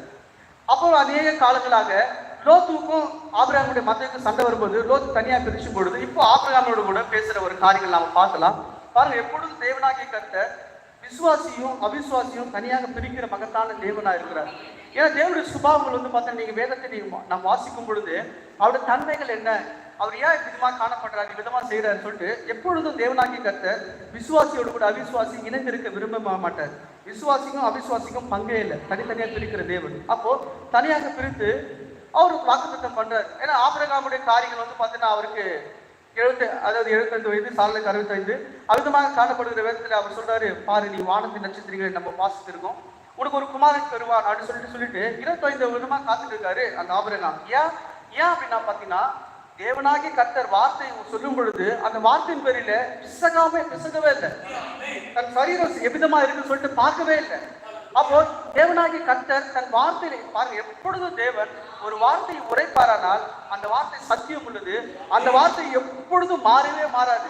வானமும் மாறி போகும், பூமியும் மாறி போகும், ஆனால் தேவனோட வார்த்தையின் ஒரு காரியமும் மாறவே மாறாது. அப்போ எப்பொழுது தேவன் பேசும் பொழுது அந்த காரியம் பாருங்க ஒருத்தர் அதாவது தேவனாகிய கர்த்தர் பேசும் பொழுது அந்த காரியம் அவ்வளவு முடிஞ்சிச்சு. அதுக்கப்புறம் மேற்கொண்டு எந்த ஒரு காரியம் பேசவே முடியாது. ஏன்னா அத்தனை பரிபூர்ணமுள்ள அவருடைய வார்த்தையா இருக்குது. அவர் அத்தனை பரிபூர்ணமுள்ள தேவனா இருக்கிறார். அப்போ இவனுமா சொல்லும் பொழுது தேவனாகிய கர்த்தர் பொறுமையோடு கூட அந்த ஆபிரகாம் பார்த்தா பொறுமையோடு கூட காத்திருந்தாரு. ஒரு நாள் கடந்து வரும் பொழுது அவர் மம்ரேயின் சமபூமியில உட்கார்ந்து இருக்கும் பொழுது அங்க 3 புருஷனாக கடந்து வர. இப்ப பாருங்க, தேவனாகிய கர்த்தர் 2 முறை ஆபிரகாமை சந்திக்கிறார். ஒன்று வந்து பார்த்தீங்கன்னா ராஜாக்கள் வந்து பார்த்தீங்கன்னா அந்த லோத்தை பிடித்து கொண்டு போகும் பொழுது அங்கே வந்து பார்த்தீங்கன்னா அந்த ராஜ்யங்களை வென்று கடந்து வரும் பொழுது வென்று கடந்து வரும் பொழுது மெல்கிசேதேக்காய் கடந்து வந்து ஆபிரகாமை சந்திக்கிறாரு. 2வது முறையாக மம்ரே சமபூமியில கடந்து வராரு. கடந்து வரும் பொழுது ஆபிரகாம் வந்து பார்த்தீங்கன்னா உட்கார்ந்து பகலை குடிசாலை வேலை அதான் உஷ்ண வேலையில உட்கார்ந்து சொல்றாரு, ஒரு ஓக் மரத்தடியின் கீழாக உட்கார்ந்து கொண்டு பார்க்கும் பொழுது அங்க 3 புருஷர்கள் கடந்து வராங்க. இது வந்து பார்த்தீங்கன்னா பாருங்க, கடைசியாக பார்த்த காரியம் வந்து பார்த்தீங்கன்னா இவர்கள் மறுரூபமாக்கப்படுவதற்கு கடந்து வருவதற்கு முன்பாக பார்த்த அடையாளம் இது. அப்போ அவங்க கடந்து வரும் பொழுது இப்போ தேவனாகிய கர்த்தர் இது ஏன் கடந்து வராங்கன்னா அங்க சோதம் குமாரியோட வந்து பார்த்தீங்கன்னா அவருடைய கூக்குரல் வந்து மிகவும் கொடிதாய் பாவமானது பெருகிறபடினாலே அதை அழிக்க போவதற்காக தேவனாகிய கர்த்தர் தன் அது தூதர்களோடு கூட கடந்து வராரு. கடந்து வந்து ஆபிரகாம் இடத்துல வரும் பொழுது கரெக்டா இவர் அடையாளம் கண்டு கொண்டார். இவர் தான் தேவன் சொல்லிட்டு ஏலோகின்னு சொல்லிட்டு அழைக்கிறாரு. அப்போ தேவனாகிய கர்த்தர் சொன்னாரு, இது ஒரு அதாவது பாத்தீங்கன்னா ஆபிரகாம் சொல்றாரு, ஆண்டவரே நீங்க போங்க, அதுக்கு முன்பாக நான் சமைத்து வைத்த இந்த காரியங்களை சற்று இலைப்பாரி சாப்பிட்டு கடந்து போங்க சொல்லிட்டு போது விதமாக இவர் என்ன பண்றாருன்னா அது என்னென்ன காரியங்கள் வந்து நம்ம வாசித்தோம். அதாவது இளங்கன்றுகளை அடித்து பாலை கொடுத்து வெண்ணெயை கொடுத்து அங்க சாப்பிடும் பொழுது தேவனாகிய கர்த்தர் இந்த விசுவாசியோடு கூட தங்கி இருக்கிறாரு. 2 பேர் வந்து கடந்து போயிடறாங்க. 2 பேர் வந்து பார்த்தோன்னா சோதம் குமாருக்கு போயிடறாங்க. பாருங்க, எப்பொழுதும் தேவனாகிய கர்த்தர் ஒரு காரியத்தை நடப்பிப்பாரானால் முன்பு என்ன செய்தாரோ அதுதான் பின் காட்டுறதை செய்கிற தேவனா இருக்கிறார். பாருங்க, எவ்விதமாக தேவனாகிய கர்த்தர் இந்த ஆபிரகாமோடு கூட தங்கி இருந்து இந்த ஆபிரகாம் இடத்துல பேசுறாரு. பேசும் பொழுது ஏன் பேசுறாருன்னா தேவனாகிய கர்த்தர் எப்பொழுதும் ஒரு காரியத்தை இந்த பூமியில செய்வதற்கு முன்பாக தன் தீர்க்கதரிசிகளுக்கு அதை அறிவிக்கிற ஒரு தேவனா இருக்கிறார். அவ்விதமாக அறிவிக்கும் பொழுது இந்த மாதிரி சோதம் குமாரியுடைய காரியங்கள் பெரியதா இருக்கிறது, அதை விசாரிக்கும்படிக்காக அனுப்புன்னு சொல்லிட்டு சொல்லும் பொழுது அங்கே 2 தூதர்கள் கடந்து போறாங்க. நீங்க பாருங்க, ஆபிரகாமும் லோத்தும் ஒன்றா இருக்கும் பொழுது சரியான விதத்துல போயிருந்தாங்க. அந்த லோத்தை மட்டும் தனியா பிரிச்சு அங்க வைக்கப்படும் பொழுது இப்ப பாருங்க, சோதம் மொத்தம் 3 காரியங்கள் காணப்படுகிறது அந்த இடத்துல அப்படி சொல்றாரு. ஒன்று, எப்பொழுதும் தேவனாகிய கர்த்தர் 3 காரியங்கள், அதாவது என்னன்னா சோதம் குமாரில சோதமுடைய மனிதர்கள் ஒரு பக்கமாகவும், அதுக்கடுத்தது விசுவாசி ஒரு பக்கமாகவும், அதுக்கடுத்தது பார்த்தீங்கன்னா லோத்து அவன் ஒரு பக்கமா இருக்க மொத்தம் 3 பேர் காணப்படுறாங்க. விசுவாசிகள் தகப்பன் வந்து பார்த்தோன்னா ஆபிரகாம் சொல்லலாம். அவிதமாக சோதமுடைய மனுஷர் அவிசுவாசிகள், இவர் வந்து பாவனை விசுவாசி என்ற காரியம். அப்போ தேவனாகிய கர்த்தர் அங்க வந்து பார்த்தோன்னா 2 புருஷங்களை அனுப்பி அவருக்கு வந்து பார்த்தோன்னா பிரசங்கிக்கும் பொழுது பார்த்தோன்னா ஆபிரகாம் இடத்துல தேவனாகிய கர்த்தர் தங்கி விட்டாரு. 2 பேர் வந்து பார்த்தோன்னா கடந்து போயிட்டாங்க. இந்த கடைசி நாட்களிலும் விதமான காரியங்கள் நடந்தது. நீங்க பாத்தீங்கன்னு வச்சுங்களேன். அவர் சொல்றாரு, நான் ஒரு உட்பவ காலத்துக்கத்திலே ஒரு இடத்தில் வருவேன், அப்பொழுது சாரால் வந்து பார்த்தோன்னா ஒரு குமாரனை பெற்றிருப்பான்னு சொல்லிட்டு தேவனாகிய கர்த்தர் சொல்லும் பொழுது அங்கே காணப்படுற காரியம் வந்து பார்த்தோன்னா இவங்க என்ன பண்றாங்கன்னா, சாரால் வந்து பார்த்தோன்னா அவர் பின்பாக கூடாரத்துக்கு பின்பாக இவருக்கு பின்பாக இருக்கிறாங்க, பின்பாக இருந்து நகைக்கிறாங்க. ஆனா ஆபிரகாம் வந்து பார்த்தோன்னா விசுவாசிக்கிறாரு. ஆகிலும் வந்து பார்த்தோன்னா இவர் என்ன பண்றாரு, நகைக்கும் பொழுது நிச்சயமாக அது நடந்ததுன்னு சொல்லிட்டு, ஏன்னா தேவன் உரைத்த வார்த்தைகள் ஒரு பொழுதும் அது வீணாய் போவதில்லை. இந்த கடைசி நாட்களில் நீங்க பாத்தீங்கன்னா, இந்த கடைசி நாட்கள்ல விசுவாசிகளுக்கு அடையாளமாக சகோதரன் வில்லியம் பிரணாமை தேவன் நமக்காக என்று நியமித்து 2 பேரை வந்து பார்த்தீங்கன்னா வெளி ஊழியர்களுக்கு, அதாவது பில்லி கிரகாம், ஓரல் ராபர்ட்ஸ் 2 பேரும் வந்து பார்த்தீங்கன்னா அந்த ஸ்தாபனங்களுக்கு தேவனாகிய கர்த்தர் அனுப்பினார். எப்பொழுதும் பார்த்தீங்கன்னு வச்சுங்களேன், தேவன் மாறுவதே இல்லை, அவருடைய வார்த்தையை மாறுவதில்லை. அப்போ இப்ப தேவனாகிய கர்த்தர் சந்தித்து கடந்து போன பிறகு பாருங்க, இவங்க என்ன பண்றாங்கன்னா, இந்த ஆபிரகாமும் இந்த சாராலும்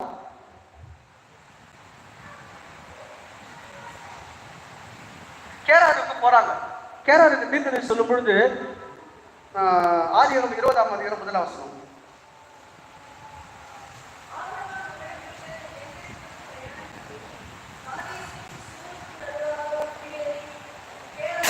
பாருங்க. இவங்க வந்து பார்த்தீங்கன்னா வயசான ஒரு நபருங்க. கிட்டத்தட்ட அந்த கேராரூருக்கு போறது வந்து பார்த்தீங்கன்னா 200 மைல் காணப்படுமா. அவங்க தேசத்திலிருந்து இன்னொரு தேசத்துக்கு அந்த கேராருக்கு போகிறதுக்கு 200 மைல் கடந்து போகணும். எப்படி இந்த தாத்தாவும் பாட்டியும் நடந்து போனாங்க? ஏன்னா தீர்க்கது அந்த ஆபிரகாம் வந்து ஒரு வயசான ஒரு நபரு, சாரால் வந்து ஒரு வயசான நபரு. இவ்வளோ மைல் தூரம் நடக்கணும்னா யாரால முடியும்? அப்ப இப்ப இருக்கிற நாட்கள்ல வந்து பார்த்தா வண்டி வசதியும் பார்த்தா அந்த நாட்கள் இல்லை. அப்போ 200 மைல் இவங்க கடந்து போனோம்னா தேவனாகிய கர்த்தர் அவங்க நடந்து வரும்பொழுது அவங்களோட ரூபங்கள் மாற்றாரு. பாருங்க, தேவனாகிய கர்த்தர் ஒரு மனித ரூபத்திலே அவங்களை சந்திக்கும் பொழுது மாத்திரமே அவங்க ரூபங்கள் மாற்றப்படுது. அப்போ இந்த கடைசி நாட்களில் அதே விதமாக சம்பவமானது நடந்தது. நமக்கென்று ஒரு தேவதாசன் இந்த பூமியில அனுப்பி, அந்த தேவதாசன் வந்து பார்த்தோன்னா அவருடைய வார்த்தையை கொண்டு வரும் பொழுது அவருக்கு அதாவது பிரசங்கம் பண்ணும் பொழுது பின்பாக திரும்பி இவர்கள் இங்கிருந்து கடந்து வந்தார்கள், இவருடைய காரியத்தை இப்படி சொல்லிட்டு அவர் பேசினார், தம் தீர்க்கதரிசி மூலமா பேசினார். அதே காரியம் தான். அப்போ காலங்களானது மிகவும் முடிவுற்ற நாட்களில் நாம் கடந்து வந்திருக்கிறோம். ஆகையினால் எவ்விதமாக ஒரு தேவதாசனை, அதாவது ஒரு தீர்க்கதரிசியை தேவனாகிய கர்த்தர் பழைய ஏற்பாட்டின் நாட்களிலே அனுப்பி அவர்கள் மறுரூபம் அடைவதற்கு உண்டான ஒரு தேவதாசனை இந்த பூமிக்கு, அதாவது ஒரு மனுஷ சரீரத்துல தேவனாகிய கர்த்தர் கடந்து வந்து அவரிடத்துல பேசுறதான காரியம் அந்த கேராருல நடந்த, அதாவது மம்பரையின் சமபூமியில நடந்த காரியம். எப்படி தேவனாகிய கர்த்தர் ஒரு மனித ரூபம் எடுத்து உள்ள தேவனாகிய கர்த்தர் கடந்து வந்து அவரிடத்துல பேசும் பொழுது பாடி சேஞ்சிங் ஓவர் நடந்தது அந்த காரியங்கள். ஏன்னா அவங்க வந்து 200 மைல் தூரம் கடந்து வந்து அங்க வந்து பார்த்தோன்னா அந்த கேராருல யாரு இருக்குன்னா அபிமெலேக்கு ராஜா இருக்கிறாரு. அப்ப அந்த அபிமெலேக்கு ராஜா அங்க இருக்கிற மக்கள், தேசத்துல அநேக மக்கள் இருக்கிறாங்க. ஆனா இந்த ஸ்திரியை பார்த்து மாத்திரமே இவன் மிகவும் அழகான பெண்ணுன்னு சொல்லிட்டு இவளை வந்து பார்த்தோன்னா கொல்லும்படிக்காக அந்த அபிமெலேக்கு ராஜா கூட்டு போயிறாரு. எப்படி ஒரு கிழவியை கூட்டு போறாரு, கிழவிய தனக்கு மனைவியாக கூட்டிட்டு கடந்து போறாரு. பாருங்க, இந்த காரியங்கள் என்னன்னா, தேவனாகிய கர்த்தர் எப்பொழுது ஒரு மனித ரூபம் எடுத்து ஒரு மாம்ச தேகத்தை எடுத்து அது எவ்விதமாய் அந்த ஆபிரகாமை சந்திக்கும் பொழுது அவர்கள் மறுரூபம் அடைவதற்கு பாடி செஞ்சோர் நடந்ததோ, இந்த கடைசி நாட்களின் பொழுதிலும் அதே விதமாக மனுஷகுமாருக்கு வரும் நாட்களில் நடக்க சொல்லும் பொழுது அதே மனுஷகுமாரனாகிய தேவன் கடந்து வந்து அந்த சரீரத்தை தேவன் எடுத்துக்கொண்டாரு. அதற்குள்ளாக தேவனாகிய கர்த்தர் தன் பிள்ளைகளோடு கூட பேசி அதே பாடி செஞ்சுவோவன் மறுரூபமாக்கும் வல்லமையை மகத்தான தேவன் நமக்கு கொண்டு வந்தார். நிச்சயமாக இந்த வார்த்தையில அவர் பேசுகிறதான வார்த்தையில நாம் நிலை கொண்டு அந்த வார்த்தை அப்பேற்பட்ட வார்த்தையை அப்படியே ஏற்றுக்கொள்ளும் பொழுது மாத்திரமே அது எந்த ஒரு பிசகும் காணப்படக்கூடவே கூடாது. அவிதமாக ஆபிரகாம் அவிதமாக ஏற்றுக்கொண்டு அவிதமாக நடந்த வண்ணமாய் கூட நாமும் அவிதமாய் நடக்கும் பொழுது நமக்குள்ளாக அவிதமான காரியமானது காணப்படும். ஒரே ஒரு காரியம் மாத்திரமே, தேவனாகிய கர்த்தர் எவ்விதமாக ஆபிரகாம் விசுவாசித்தாரோ பாருங்க. நாம் ரோமரின் புத்தகம் 4ஆம் அதிகாரம் 19 21 வரை வாசிக்கலாம்.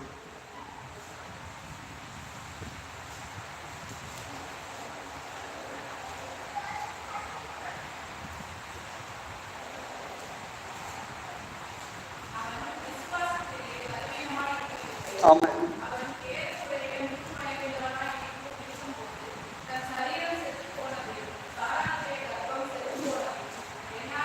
Price the Lord.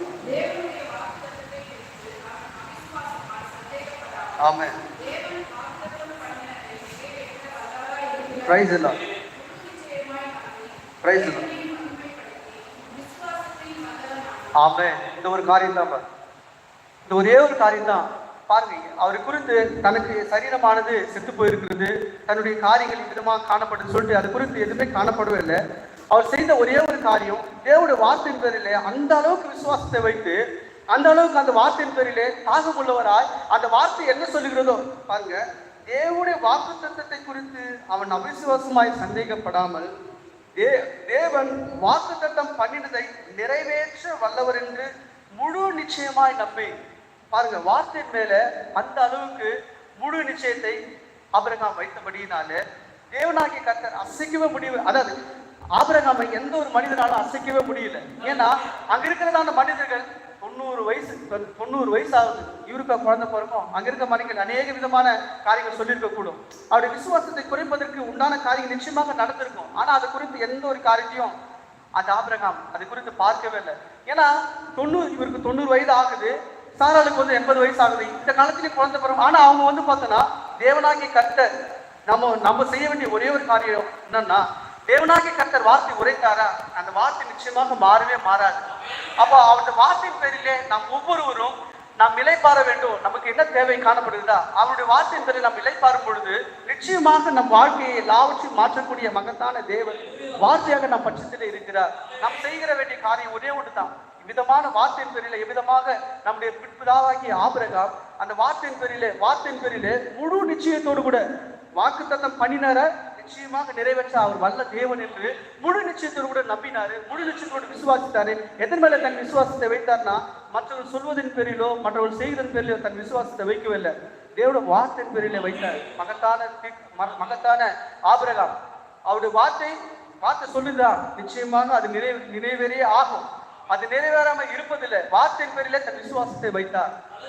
அப்போ நாம் செய்ய வேண்டியது ஒரே ஒரு காரியம் என்னன்னா, நமக்கு வருகிறதா மற்றவர்கள் பாருங்க, ஒரு காரியங்கள் வரும் பொழுது நம்முடைய எண்ணங்கள் தான் முதலாவது செயல்படும், வேற எந்த ஒரு காரியமும் செயல்படாது. இப்போ ஒரு காரியம் நமக்கு சம்பவிக்குதுன்னா நம்முடைய எண்ணங்கள் செய்யப்பட்டு இதை எப்படி செய்யலாங்க, அது எப்படி செய்யலாங்க, இப்படி எப்படி பண்ணலாம், அது எப்படி பண்ணலாம், இது இப்படி பண்ணா நல்லா இருக்குமே அப்படின்னு சொல்லிட்டு நம்முடைய சிந்தை முதலாவது செயல்படும். ஆனா அப்படிமா செய்யக்கூடாது என்பதற்காக தேவனாகிய கர்த்தர் தன் வார்த்தையை கொடுத்திருக்கிறார். அப்ப அந்த வார்த்தை நம்ம சிந்தை செயல்படும். ஒருவேளை அப்படி செய்யலைன்னா மற்றொரு இடத்துல நம்ம அறியாம அந்த ஆலோசனை சொல்லுவோம், அவங்க இப்படி செய்யலாங்க, அதை அப்படி செய்யலாங்க அப்படின்னு சொல்லும் பொழுது அந்த வார்த்தை நிலைப்பார்த்தல் இல்லை. அப்போ நம்ம செய்ய வேண்டிய ஒரு காரியங்கள் நம்ம சுற்றி அணுகும் பொழுது நாம் அந்த வார்த்தையின் பேரில் இலைப்பாரும் பொழுது, அந்த வார்த்தையின் பேரில் காத்திருக்கும் பொழுது நிச்சயமாக அவருடைய வார்த்தை மாறுவதே மாறுவாது.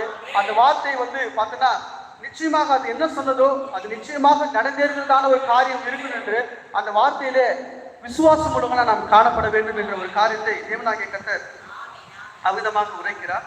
ஆகையா பாருங்க,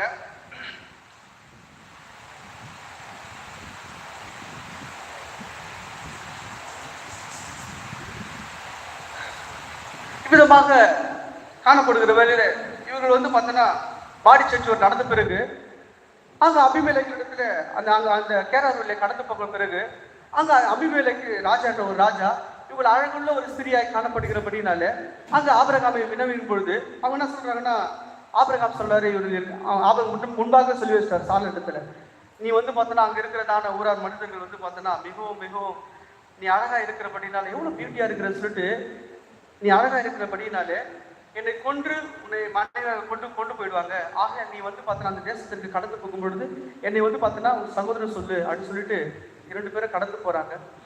போய் இருக்கும் பொழுது அந்த அபிமேலக்குக்கு அங்க ஊர்ல இருக்கிறதான எந்த ஒரு நபருக்கும் குழந்தை இல்லை. கர்ப்பத்தில் அந்த குழந்தையானது இறந்து போய் காணப்படுது. இவங்க போயிட்டு அங்க காணப்படும் பொழுது அப்போ அந்த ராஜா அங்க சேவகர்கள் சொல்றாங்க, ராஜாவே நம்ம தேசத்திற்கு ஒரு அருமையான ஒரு பெண் வந்திருக்கிறாங்க, அவங்க நீங்க மனைவியாக கொள்ளும் பொழுது அதன் மூலியமாக வாரிசானது கடந்து வருவதற்கு காணப்படும் சொல்லும் பொழுது இந்த அபிமேலக்கும் சரி கூட்டிட்டாங்கன்னு சொல்லிட்டு சொல்லும் பொழுது அங்க அரண்மனைக்கு கொண்டு போறாங்க. கொண்டு போகும்போது பாத்தீங்கன்னா ஆபிரகாம் ஒரு தீர்க்கதரிசியா இருந்தாரு. பாருங்க, ஆபிரகாம் இடத்துல அந்த அபிமேல் இடத்துல பேசும் பொழுது, மகத்தான தேவன், எல்லாவற்றுக்கும் மேலான தேவன் தன்னுடைய தீர்க்கதரிசி எப்பொழுதும் விட்டு கொடுக்குறதே இல்லை. அப்போ அங்க போயிட்டு அங்க போய் பேசுறாரு. அப்போ அபிமெலேக்கு அவளோடு கூட செல்வதற்கு எல்லா காரியங்களையும் எல்லா சென்டெல்லாம் போட்டுட்டு எல்லா காரியங்களும் பண்ண பொழுது, அப்போ தேவனாகிய கர்த்தர் அந்த அபிமெலேக்கை சந்திக்கிறாரு. அபிமெலேக், அதான் நீ அவள் வேறொருடைய மனைவி, நீ செத்தா, நீ அவள் வேறொருடைய மனைவி நீ எடுத்துக்கொண்டு வருவதற்கு என்ன அப்படின்னு சொல்லும் பொழுது மிகவும் அபிமெலேக்கு பயந்து போறான். ஏன்னா அபிமெலேக்கு பார்த்தோன்னா அவன் கர்த்தருக்கு பயந்து ஒரு தேவதாசனா இருந்தாரு. அப்போ சொல்லும் பொழுது பார்த்தோன்னா அங்க பார்த்தோன்னா மிகவும் பயந்து, ஆண்டவரே அந்த மனுஷன் தான் பார்த்தோன்னா என்னுடைய சகோதரி சொன்னது நிமித்தமாக நான் கடை எடுத்துட்டு வந்துட்டேன். அப்ப சொல்றாரு, நான் உன்னுடைய காரியங்கள்லாம் கேட்க மாட்டேன், ஆபிரகாம் ஜெபிக்கும் பொழுதுதான் அந்த காரியங்கள் கேட்பேன். ஏன்னா அபிமெலேக்கு எந்த ஒரு தவறும் செய்யல. ஆனா ஆபிரகாம் தான் என்ன பண்றாருன்னா தன்னுடைய மனைவி சகோதரி சொல்ல திரும்பி தான் கொண்டுட்டு போயிட்டார். அப்போ தேவனாகிய கர்த்தர் எந்த ஒரு காரியத்திலும் தன்னுடைய தீர்க்கதரிசிகளையும் தன்னுடைய ஊழியக்காரர்களையும் ஒரு பொழுதும் விட்டு விடவே மாட்டார். அவர்கள் தவறே செய்திருந்தாலும் அந்த தவறை தேவன் காண்பதில்லை. தேவனாகிய கர்த்தர் அவர்கள் தவறு செய்யும் பொழுது மாத்திரமே பாருங்க, அபிமெலேக்கு தவறே செய்யாதவன், ஆனா ஆபிரகாம் இடத்துல போயிட்டு நீ போயிட்டு அவன் உனக்காக ஜெபிப்பான், நீ அவனுடைய மனைவியை அவனிடத்துல விட சொல்லும் பொழுது தவறே செய்யாத ஒரு மனிதன் ஆபிரகாம் இடத்துல ஜெபம் பண்ணி பண்ணும் பொழுது அந்த அபிமெலேக்குக்காக ஜெபிக்கும் பொழுது அங்க இருக்க பாருங்க, இந்த ஒருத்தருக்காக ஜெபிக்கும் பொழுது அங்க ஊரார் உள்ள அந்த தேசத்தில் இருக்கிற அநேக மக்களுடைய குழந்தைகள் மறித்து போய் காணப்பட்ட அந்த காரியம் உயிர் பெற்று காணப்படுது. அப்ப தேவனாகிய கர்த்தர் தன் தீர்க்கதரிசிகளையும் தன்னுடைய ஊழியக்காரர்களையும் ஒரு பொழுதும் பார்த்தனா அவர் பார்த்தனா வெறுமையாய் விடுவதில்லை. நம் பார்வைக்கு அவர் தவறாய் செய்வது போல காணப்பட்டாலும் அந்த காரியங்கள் ஒன்றுமல்ல.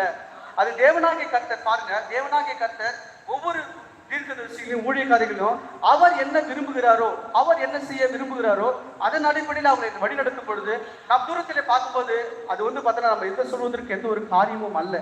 ஆக தேவனாகிய கர்த்தர் தன் ஊழியக்காரர்கள் மேல் பாருங்க, சங்கீதத்தின் புத்தகத்துல நீங்க பார்க்கும் பொழுது தேவன் தாம் அபிஷேகம் பண்ணினவர்களை என் கை தொடலாகாது என்று சங்கீதக்காரன் அதை அறிந்து உணர்ந்து பேசுகிறார். அப்போ தேவனாகிய கர்த்தர் செய்கிற ஒரே ஒரு காரியம் என்னன்னா, தேவனுடைய வார்த்தை எவ்விதமா இருக்கிறதோ அதற்கு அவ்வளவாய் தன்னை தாழ்த்தி கொள்ள வேண்டும்.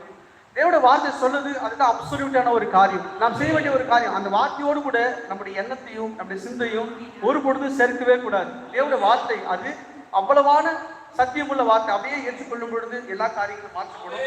இவ்விதமாகவே இன்னொரு காரியம் நாம் பார்க்கலாம். பாருங்க,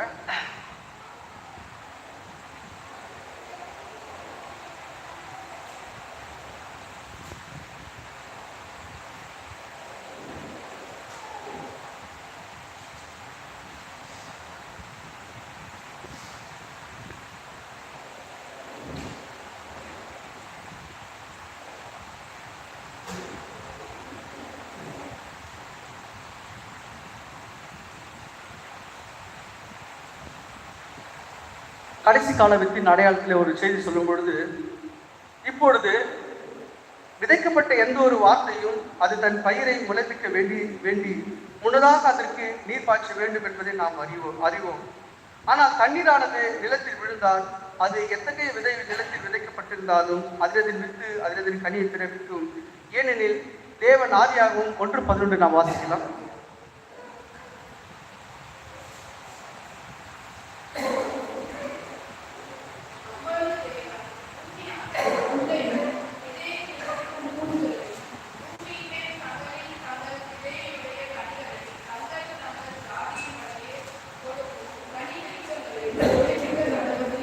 ஆமென், பிரைஸ் தி லார்ட். அப்போ தேவனாகிய கர்த்தர் இந்த பூமி மேல அந்த விதையானது விதைக்கப்படும் பொழுது, மழையானது பெய்யும் பொழுது அது என்ன விதையானது விதைக்கப்பட்டதோ அதனுடைய கனிகளை அது முளைப்பிக்கிறதான காரியமாய் காணப்படும்.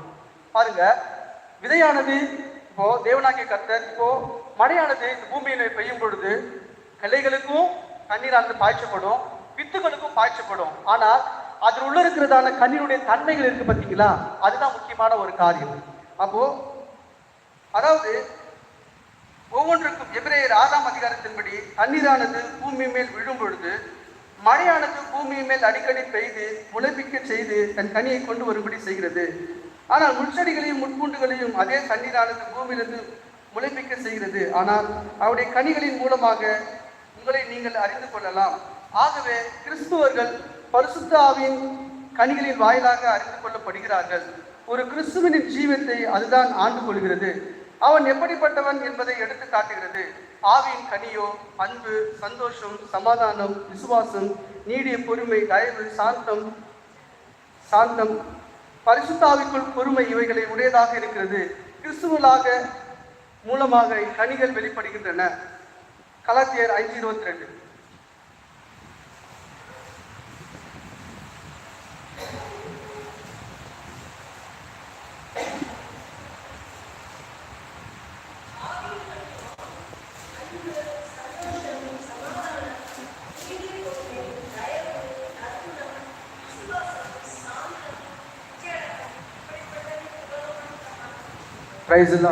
இப்போ பாருங்க, தேவனுடைய வார்த்தையின்படி ஏற்றுக்கொண்டவர்களுக்கு இவ்விதமான கனிகளானது காணப்படுகிறதா இருக்கிறது. இப்ப பாத்தீங்கன்னா, கனி உற்பத்தி வருவதற்கு முன்பாக தண்ணீரானது பரிசுத்தாவியான தண்ணீரை போல ஊற்றுகிறாரு. அவங்க ஏற்றுக்கொண்ட உபதேசத்தின் அடிப்படையிலே அந்த கனிகளானது வெளிப்படும். பாருங்க, நீங்க ஸ்தாபனத்தை எடுத்தீங்கன்னா முரண்பாட்டின் வார்த்தையானது விதைக்கப்படும் பொழுது அவருடைய கனிகள் எப்படி இருக்குன்னா முரண்பாட்டின் கனிகளாக காணப்படும். பாருங்க, இயேசு கிறிஸ்துடைய நாமத்தினால் ஞானஸ்நானம் பண்ணணும்னு சொல்லிட்டு வேத வாக்கியம் உரைக்குமானால் அவங்க பிதாகுமார பரிசுத்த ஆவியின் ஞானஸ்நானம் என்ற ஒரு காரியத்தை எடுத்துக்கொண்டு வருது. அவருடைய கனிகள் பார்த்தீங்கன்னா அவிதமான கனிகளை உற்பத்தி செய்கிறதா இருக்கிறது. ஆனா நம்முடைய கனிகளோ நமக்குள்ளாக இருக்கிற இந்த அன்பு, சந்தோஷம், சமாதானம், வார்த்தை என்ன சொல்லுகிறதோ பாருங்க, எப்பொழுதும் வார்த்தை என்ன சொல்லுகிறதோ அதன் அடிப்படையிலே ஒரு மனிதன் அந்த வார்த்தையை அவிதமாகவே ஏற்றுக்கொள்ளும் பொழுது இவ்விதமான கனிகளானது காணப்படும். பாருங்க, இப்பொழுது நேற்று நாம் பார்த்தோம், விதைக்கப்பட்ட விதையானது முரண்பாட்டின் விதையாக இருந்தது என்று சாத்தான் ஏவாளிடம் ஒரு பொய்யை கூறிய போது முரண்பாட்டின் விதையையே விதைத்தான். தேவனால் உரைக்கப்பட்ட ஒரு வார்த்தையை அவிசுவாசித்தாலே உண்டான மரணம் அனைத்தும், வியாதி அனைத்துக்கும், ஏனைய எல்லா தொல்லைக்கும் காரணமாக அமைந்தது என்று பார்த்தோம். பாருங்க, தேவனாகி கர்த்தர் உரைத்த அந்த வார்த்தைக்கு சற்று முரண்பாட்டு விதையை பிசாசு அந்த ஏவாளிடத்தில் விதைக்கும் பொழுது எல்லாமே கடந்து வந்த ஒரு காரியமானது காணப்படுது. அப்போ ஒரே ஒரு காரியம், வார்த்தையோடு கூட எதையும் கூட்டக்கூடாது, எதையும் சேர்க்கக்கூடாது, எதையும் பார்த்தோன்னா நம்முடைய யோசனைப்படி எடுத்துக்கொள்ளக்கூடாது. வார்த்தையாகவே அமிதமாக ஏற்றுக்கொள்ளும் பொழுது எல்லா காரியங்களும் பாருங்க, வார்த்தையா ஏற்றுக்கொள்ளும் பொழுது மாத்திரமே ஆசீர்வாதமும் அபிஷேகமும் காணப்படும் அப்படின்னு சொல்லி தீர்க்கதரிசியானவர் இச்செய்தியை சொல்லுகிறார். பாருங்க, இப்பொழுது தேவனும் அவரது வார்த்தையும் ஒருவர் தான். அதை பற்றி சிந்தித்து பாருங்கள். ஒரு நாளிலே தேவன் உலகத்தை நியாயத்தீர்ப்பார். காங்கிரஸில் அமெரிக்க பாராளுமன்றம் இயற்றப்பட்ட ஒரு சட்டத்தின் மூலமாக நியாயத்தீர்க்க மாட்டார், அல்லது ஒரு சபையின் நடவடிக்கையினாலோ நியாயத்தீர்க்க மாட்டார். ஆனால் அவர் தமது வார்த்தையினால் உலகத்தை நியாயத்தீர்ப்பார். நாம் ஸ்தாபனமான சபைகளை பற்றி எடுத்துக்கொண்டால் அவர்கள் எந்த ஒன்றும் சரியானது, அவர்கள் ஒவ்வொருவருக்கும் மிகவும் முரண்பட்டிருக்கின்றனர். கத்தோலிக்கர் பிரொட்டஸ்டன்ட்களில் என்றும், பிரொட்டஸ்டன்ட்கள் வைதிக சபையில் என்றும் வேறுபட்டிருக்கின்றனர். ஏன்? நாம் ஒவ்வொருவருமே வேறுபட்டிருக்கிறோம். ஆகவே இவர்கள் எந்த ஒருவர் சரியாக இருக்க முடியும்? நாம் நமது சிந்தையில் தொடர்ச்சியாக குழப்பத்தை உடையவர்களாகவே இருப்போம். ஒரு நபர் செய்வதறியாது திகைப்பார், நீதியுள்ள தேவனோ பூமி அனைத்தின் மேலும் நியாயாதிபதியாக இருப்பார். நிச்சயமாகவே நியாயம் தீர்க்கப்பட்ட ஒன்றை நமக்கு கொடுப்பார். வானமும் பூமியும் ஒழிந்து போகும், என் வார்த்தைகளோ ஒழிந்து போவதில்லை. மத்தேயு 25:35 வாசிக்கலாம்.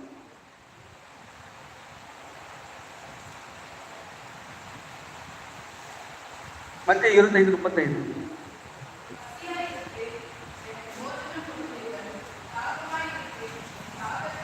மத்தேயு 25:35 அதுதாங்களா?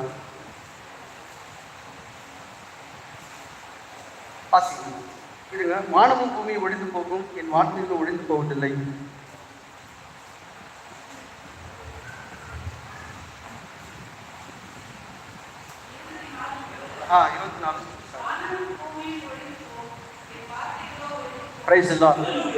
அப்ப தேவனுடைய வார்த்தையானது அந்த அளவுக்கு பவர்ஃபுல்லான ஒரு வெப்பன்ஸ். நிச்சயமாகவே தேவனுடைய வார்த்தையின்படி ஏற்றுக்கொள்ளும் பொழுது மாத்திரம்தான், வார்த்தையை விட்டு அகலமாய் கடந்து சென்று ஒரே ஒரு காரியங்கள் பாருங்க, ஆபிரகாமிடத்துல அவருடைய வார்த்தையானது கடந்து வரும் பொழுது அந்த அளவுக்கு அந்த வார்த்தையின் பேரில இடராமல் அந்த வார்த்தையின் பேரிலே தன்னுடைய விசுவாசத்தை வைத்தார். அவருக்கு எந்த ஒரு காரியங்கள் சூழ்நிலையானது காணப்பட்டிருந்தாலும் அந்த வார்த்தையை விட்டு அவர் விலகவே இல்லை. அப்போ வார்த்தை தான் மகத்தானது, அந்த வார்த்தை தான் எல்லாவற்றுக்கும் மேலானது. இப்ப நம்ம வாசித்த வேத வாக்கியத்தின் கூட இப்படி எல்லா நீதியும் நிறைவேற்றது நமக்கு ஏற்றதா இருக்கிறது. அப்போ தேவனாகிய கர்த்தர் அவருடைய வார்த்தையை நிறைவேற்றுவதற்காக தன்னுடைய தேவதாசர்களை இந்த பூமியிலே ஒவ்வொருவராக அனுப்புகிறார். ஒவ்வொருவரும் பார்த்தீங்கன்னா அவருடைய வார்த்தை என்ன சொல்லுகிறதோ அதற்கு முற்றுமுடியை கீழ்ப்படிந்தாங்க. பாருங்க, எலியா தீர்க்கதரிசி அனுப்பும் பொழுது பார்த்தீங்கன்னா, எலியா தீர்க்கதரிசி அனுப்பும் பொழுது இந்த பூமியில அவருடைய தாய் தகப்பன்மார் யாருன்னு சொல்லிட்டு தெரியவே தெரியாது. அவர் வந்து பார்த்தீங்கன்னா திஸ்பீனாகிய எலியான்னு சொல்லிட்டு கடந்து வரும்.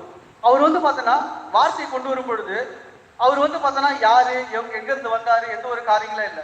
அவர் வந்து பார்த்தோன்னா வார்த்தையை தேவனாகிய கர்த்தர் அனுப்பின பொழுது அந்த வார்த்தையோடு கூட கடந்து சென்று அங்க இருக்கிறதான ராஜா, இந்த உலகத்துக்கு அதாவது இந்த ஊருக்கே ராஜாவா இருந்தா அங்க வந்து தேவட வார்த்தை சொல்லணும்னு சொல்லிட்டு அங்க அந்த ஆகாப் வந்து பார்த்தோன்னா எசேலுடைய பேச்சை கேட்டு அங்க இருக்கிறதான மக்கள் ஒவ்வொருவரையும் அவருடைய சிலை வழிபாட்டுக்கு திருப்பும் போது அங்கு தேவனாகிய கர்த்தர் அந்த எலியாவை அனுப்பும் பொழுது எதை குறித்து பயப்படவே இல்லை. அவர் ராஜாவா எந்த ஒரு காரியம் குறித்து பயப்படவே இல்லை. ஏன்னா எப்பொழுதும் தேவனுடைய பிள்ளைகளும் தேவனுடைய தீர்க்கதரிசிகளும், முதலாவது தேவனுடைய தீர்க்கதரிசிகளும் தேவனுடைய பிள்ளைகளும் அவருடைய வார்த்தைகளுக்கு எப்பொழுதும் கீழ்படித்தே இருப்பாங்க. அப்போ அவரை வந்து அங்க கடந்து வரும் பொழுது அங்க வந்து பார்த்தோன்னா ஆகாப் இடத்துல ஒரு ராஜா அப்போ அவர் பேசுறாரு, ஆகாப் ராஜாவே, நீ வந்து பார்த்தோன்னா விதமாக என்னுடைய சனங்களை வந்து பார்த்தோன்னா மோசம் பங்குறது என்ன சொல்லிட்டு வெளிப்படையா பேசுறாரு. அப்போ நீங்க பாருங்க, ஒவ்வொரு தேவதாசர்களும் தேவனுடைய வார்த்தை என்ன சொல்லுகிறதோ அதற்கு மாத்திரமே செவி கொடுத்தாங்க.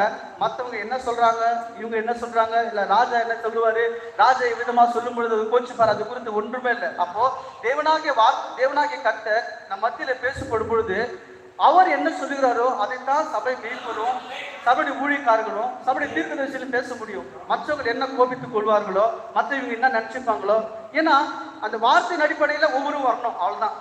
தேவனாகிய கர்த்தர் விரும்புகிற ஒரு காரியம் ஏன் அப்படின்னா, நீங்க பாருங்க, தேவனாகிய கர்த்தர் இந்த பூமியில கடந்து வந்த பொழுது பாருங்க, பிலாத்தினுடைய சொல்லும் பொழுது என்ன சொல்றாருன்னா, நான் சத்தியத்திற்கு சாட்சி கொடுக்க கடந்து வந்தேன்னு சொல்றாரு.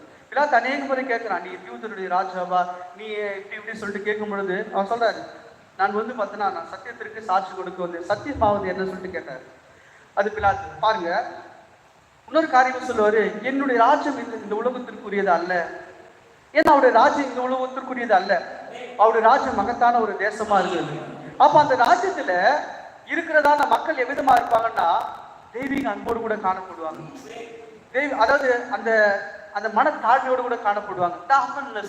தேவனாகிய கர்த்தர் இந்த பூமியில இருக்கும் பொழுது அது சுபாவங்கள் எவ்விதமாய் காணப்படுகிறதோ அதே சுபாவத்தை உடைய மக்கள் தான் அக்கறையில் இருக்கிற மக்கள். இப்ப அக்கறையில் இருக்கிற மக்களை போல நாம் கடந்து வருவோமானால் அதற்கு நமக்கு கடிந்து கொண்டு உபதேசிக்கத்தக்கதான ஒரு காரியம் நமக்கு நிச்சயமாக வேணும். ஏன்னா நம்ம கடந்து வரும் பொழுது பாவத்திலே துர்குணத்திலே வந்தபடியினாலே இப்போ இக்கரையில காணப்படுகிறதான சுபாவத்தோடு கூட அக்கறையில போகவே முடியாது. ஏன்னா தேவனாகிய கர்த்தர் சொல்லும் பொழுது என்ன சொல்றாருன்னா, என்னுடைய ராஜ்யம் இந்த உலகத்திற்குரியது அல்ல. அவ்விதமா இருந்திருந்தா எனக்கோசரம் உண்டான மக்கள் இங்கு போராடி இருப்பாங்க. ஆனா எங்களுடைய ராஜ்யம் இந்த கூடியது அல்ல. ஏன்னா இந்த ராஜ்யத்துல நீ பாத்தீங்கன்னா கோபங்கள், பொறாமைகள், ஒருவருக்கு விதமாய் பேசுறதான காரியங்கள், இதெல்லாம் பிசாசுடைய ராஜ்யம் சொல்றாரு தீர்க்கதரிசி. இது சாத்தானுடைய ஏது. அப்ப தேவனாகிய கர்த்தர் இந்த பூமியில வரும் பொழுது அவருடைய ராஜ்யத்துக்குரிய பிள்ளைகளை இந்த பூமியில வைத்திருக்கிறாரு. அவங்க வந்து பார்த்தீங்கன்னா இந்த ராஜ்யத்திற்கு வர வேண்டியதில்லை. ஒரே ஒருத்தருங்க தவறு செய்த பொழுது வார்த்தையை முரண்பட்ட விதமாய் மாற்றும் பொழுது அந்த காரியமானது உள்ள கடந்து வந்துச்சு. இப்போ கடந்து வரும் பொழுது அவருடைய பிள்ளைகள் எல்லாமே இந்த ராஜ்யத்திலே கடந்து வந்துட்டாங்க. இப்ப அவங்களை மீட்கிறதான ஒரு காரியம் வேணும். அப்போ எந்த ஒரு பெரிய பெரிய தூதனாலும் எந்த ஒரு காரியத்திலும் தூதனுடைய காரியங்கள் வேற. இதற்கென்று தேவனாகிய கர்த்தர் ஒரு இனத்தான் மீட்பராக மாற வேண்டிய காரியம் காணப்படுது. ஏன்னா தன்னுடைய பிள்ளைகள் மாம்சத்தையும் ரத்தத்தையும் உடையவராய் இந்த பூமியில கடந்து வந்தபடியினால அவங்களை மீட்கணும்னா அவரும் என்ன பண்றா, மாம்சத்தையும் ரத்தத்தையும் உடையவராய் மாற்றப்படணும். அப்போ அவர் இந்த பூமியில கடந்து வந்த பொழுது கூட பரலோகத்திற்குரிய ராஜ்யத்துக்குரிய தன்மைகளோடு கூட இந்த பூமியில வாழ்ந்தார். நீங்க வாசிச்சு பாருங்க, அவர் என்ன சொன்னாரோ அந்த வார்த்தையில சிறிதளவு மாறவே இல்லை. உன்னை ஒரு கன்னத்தில் அறிந்தா நீ மறு கன்னத்தை கொண்டு சொல்லும் பொழுது கூட அவர் அவிதமாக போர் சேவர்களும் சேனாதிபதிகளை பிடித்து கொண்டு கடந்து போய் எவ்வளவோ துன்புறுத்துறாங்க. அவரு அந்த ராஜ்யத்திற்குரிய மகிமையின் ராஜ்யத்திற்குரிய தன்மைகளை வெளிப்படுத்தினால் அன்றி வேறு ராஜ்யத்திற்குரிய தன்மைகளை அவர் இந்த ராஜ்யத்திற்குரிய தன்மைகளை அவர் வெளிப்படுத்தவே இல்லை. அப்போ இந்த பூமியில வாழ்ந்து கொண்டு இருக்கிறதான நாம் ஒவ்வொருவரும் இந்த ராஜ்யத்திற்குரிய தன்மைகளை வெளிப்படுத்துவோமானால் அதை எல்லாவற்றையும் நம்ம விட்டு அகற்றி கழுவி சுத்திகரிக்கும்படிக்காகவே தேவனாகிய கர்த்தர் இருதயத்தை பாருங்க. இந்த தீர்க்கதரிசி கொண்டு வந்தது, நீ எலியாவுடைய ஊழியத்தை நீங்க பாத்தீங்கன்னா இருதயத்தை டோட்டலா திருப்புற ஒரு காரியம். இப்ப நம்ம இருதயம் என்னன்னா, நம்ம பிறந்த வழியும் நம்முடைய வாழ்ந்து கொண்டு இருக்கிற விதானமும் இந்த உலகத்திற்குரியதாய் காணப்படுகிற பட்சத்துல தேவனாகிய கர்த்தர் அதை அறிந்ததுபடியினால அதற்கென்று ஒரு தீர்க்கதரிசி நிச்சயமாய் கடிந்து கொண்டு உபதேசிக்கிற சிவந்த முகமுள்ள ஒரு தீர்க்கதரிசி தேவனாகிய கர்த்தர் இந்த பூமியில அனுப்பினார். அப்ப அந்த அவர் என்ன பண்றாருன்னா, கடிந்து கொண்டு நீ பண்றது தவறு. நீங்க திஸ்பினாக எலியா எடுத்து கூட பார்க்கும்போது கடிந்து கொண்டு, எலியாவுக்கு ஊழியமே அதுதான். யோசனங்கள் சொல்லிட்டு யோசனங்கள் பேசியிருப்பாரு. எப்படி பேசியிருப்பாரு? புல்லுல படுத்திருக்கிறதான சர்ப்பமே அப்படின்னு சொல்லியிருப்பாரு. புல்லின் பதுங்கி இருக்கிறதான சர்ப்பமே, அதாவது கடித்து கொண்டு உபதேசிக்கிறதான ஒரு காரியம். ஏன்னா அப்படி உபதேசித்தா அவருடைய இருதயங்கள் மாற்றப்படுகிறதான ஒரு காரியம் காணப்படும்.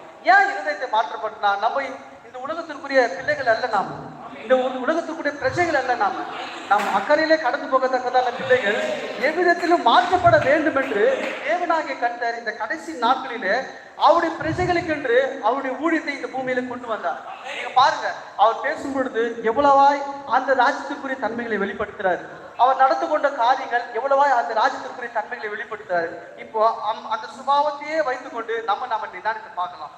நம்ம நிதானித்து பார்க்கும் பொழுது அவர் எவ்வளவு தெய்வீக தன்மையை உடையவராக இருந்தாரு. நம்ம இந்த பூமியில ஜீவித்து கொண்டிருக்கிறோம், அவரும் இந்த பூமியில ஜீவித்தாரு.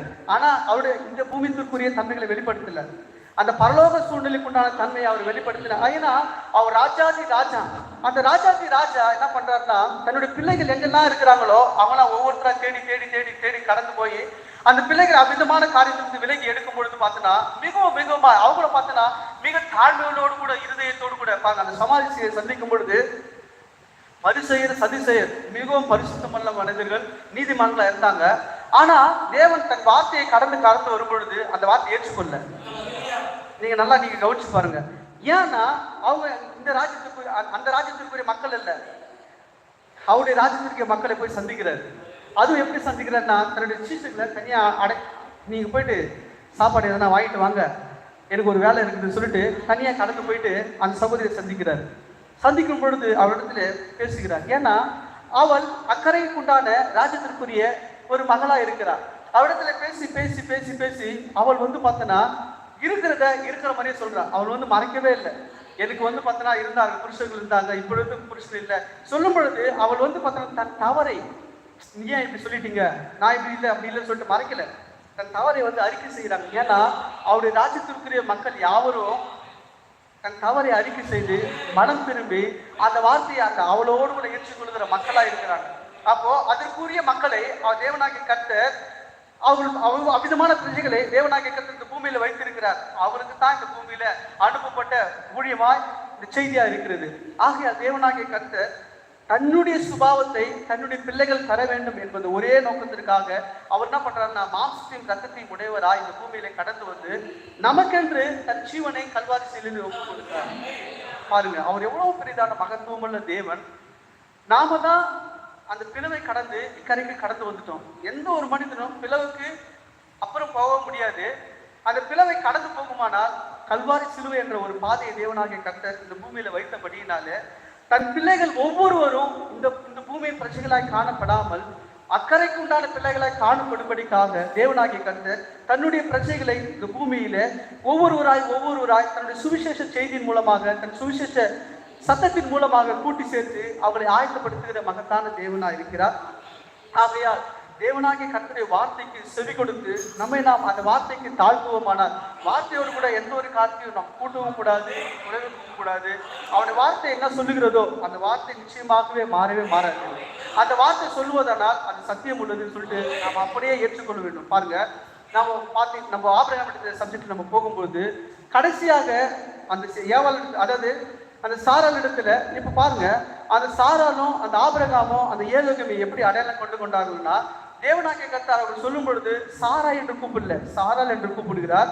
ஆபிரகாம் இடத்துல ஆபிராமே என்று கூப்பிடல, ஆபிரகாம் என்று கூப்பிடுகிறார். அப்போ அவருடைய பெயர்களை மாற்றினதே அது தேவன் தான். அப்போ அப்படிமா கூறப்படும் பொழுது அவர் ஏலோகம் என்று இனம் கண்டு கொண்டார்கள் என்று தீர்க்கதரிசி அமிதமாக செய்தியை கூறுகிறார். இப்ப பாருங்க, தேவனாகிய கர்த்தர் எப்பொழுது அந்த சாரால், நான் ஒரு உற்பவ காலத்திட்டத்திலே வருவேன், அப்பொழுது சாரால் ஒரு குமாரனை பெறுவான்னு சொல்லிட்டு சொன்னார் பார்த்தீங்களா?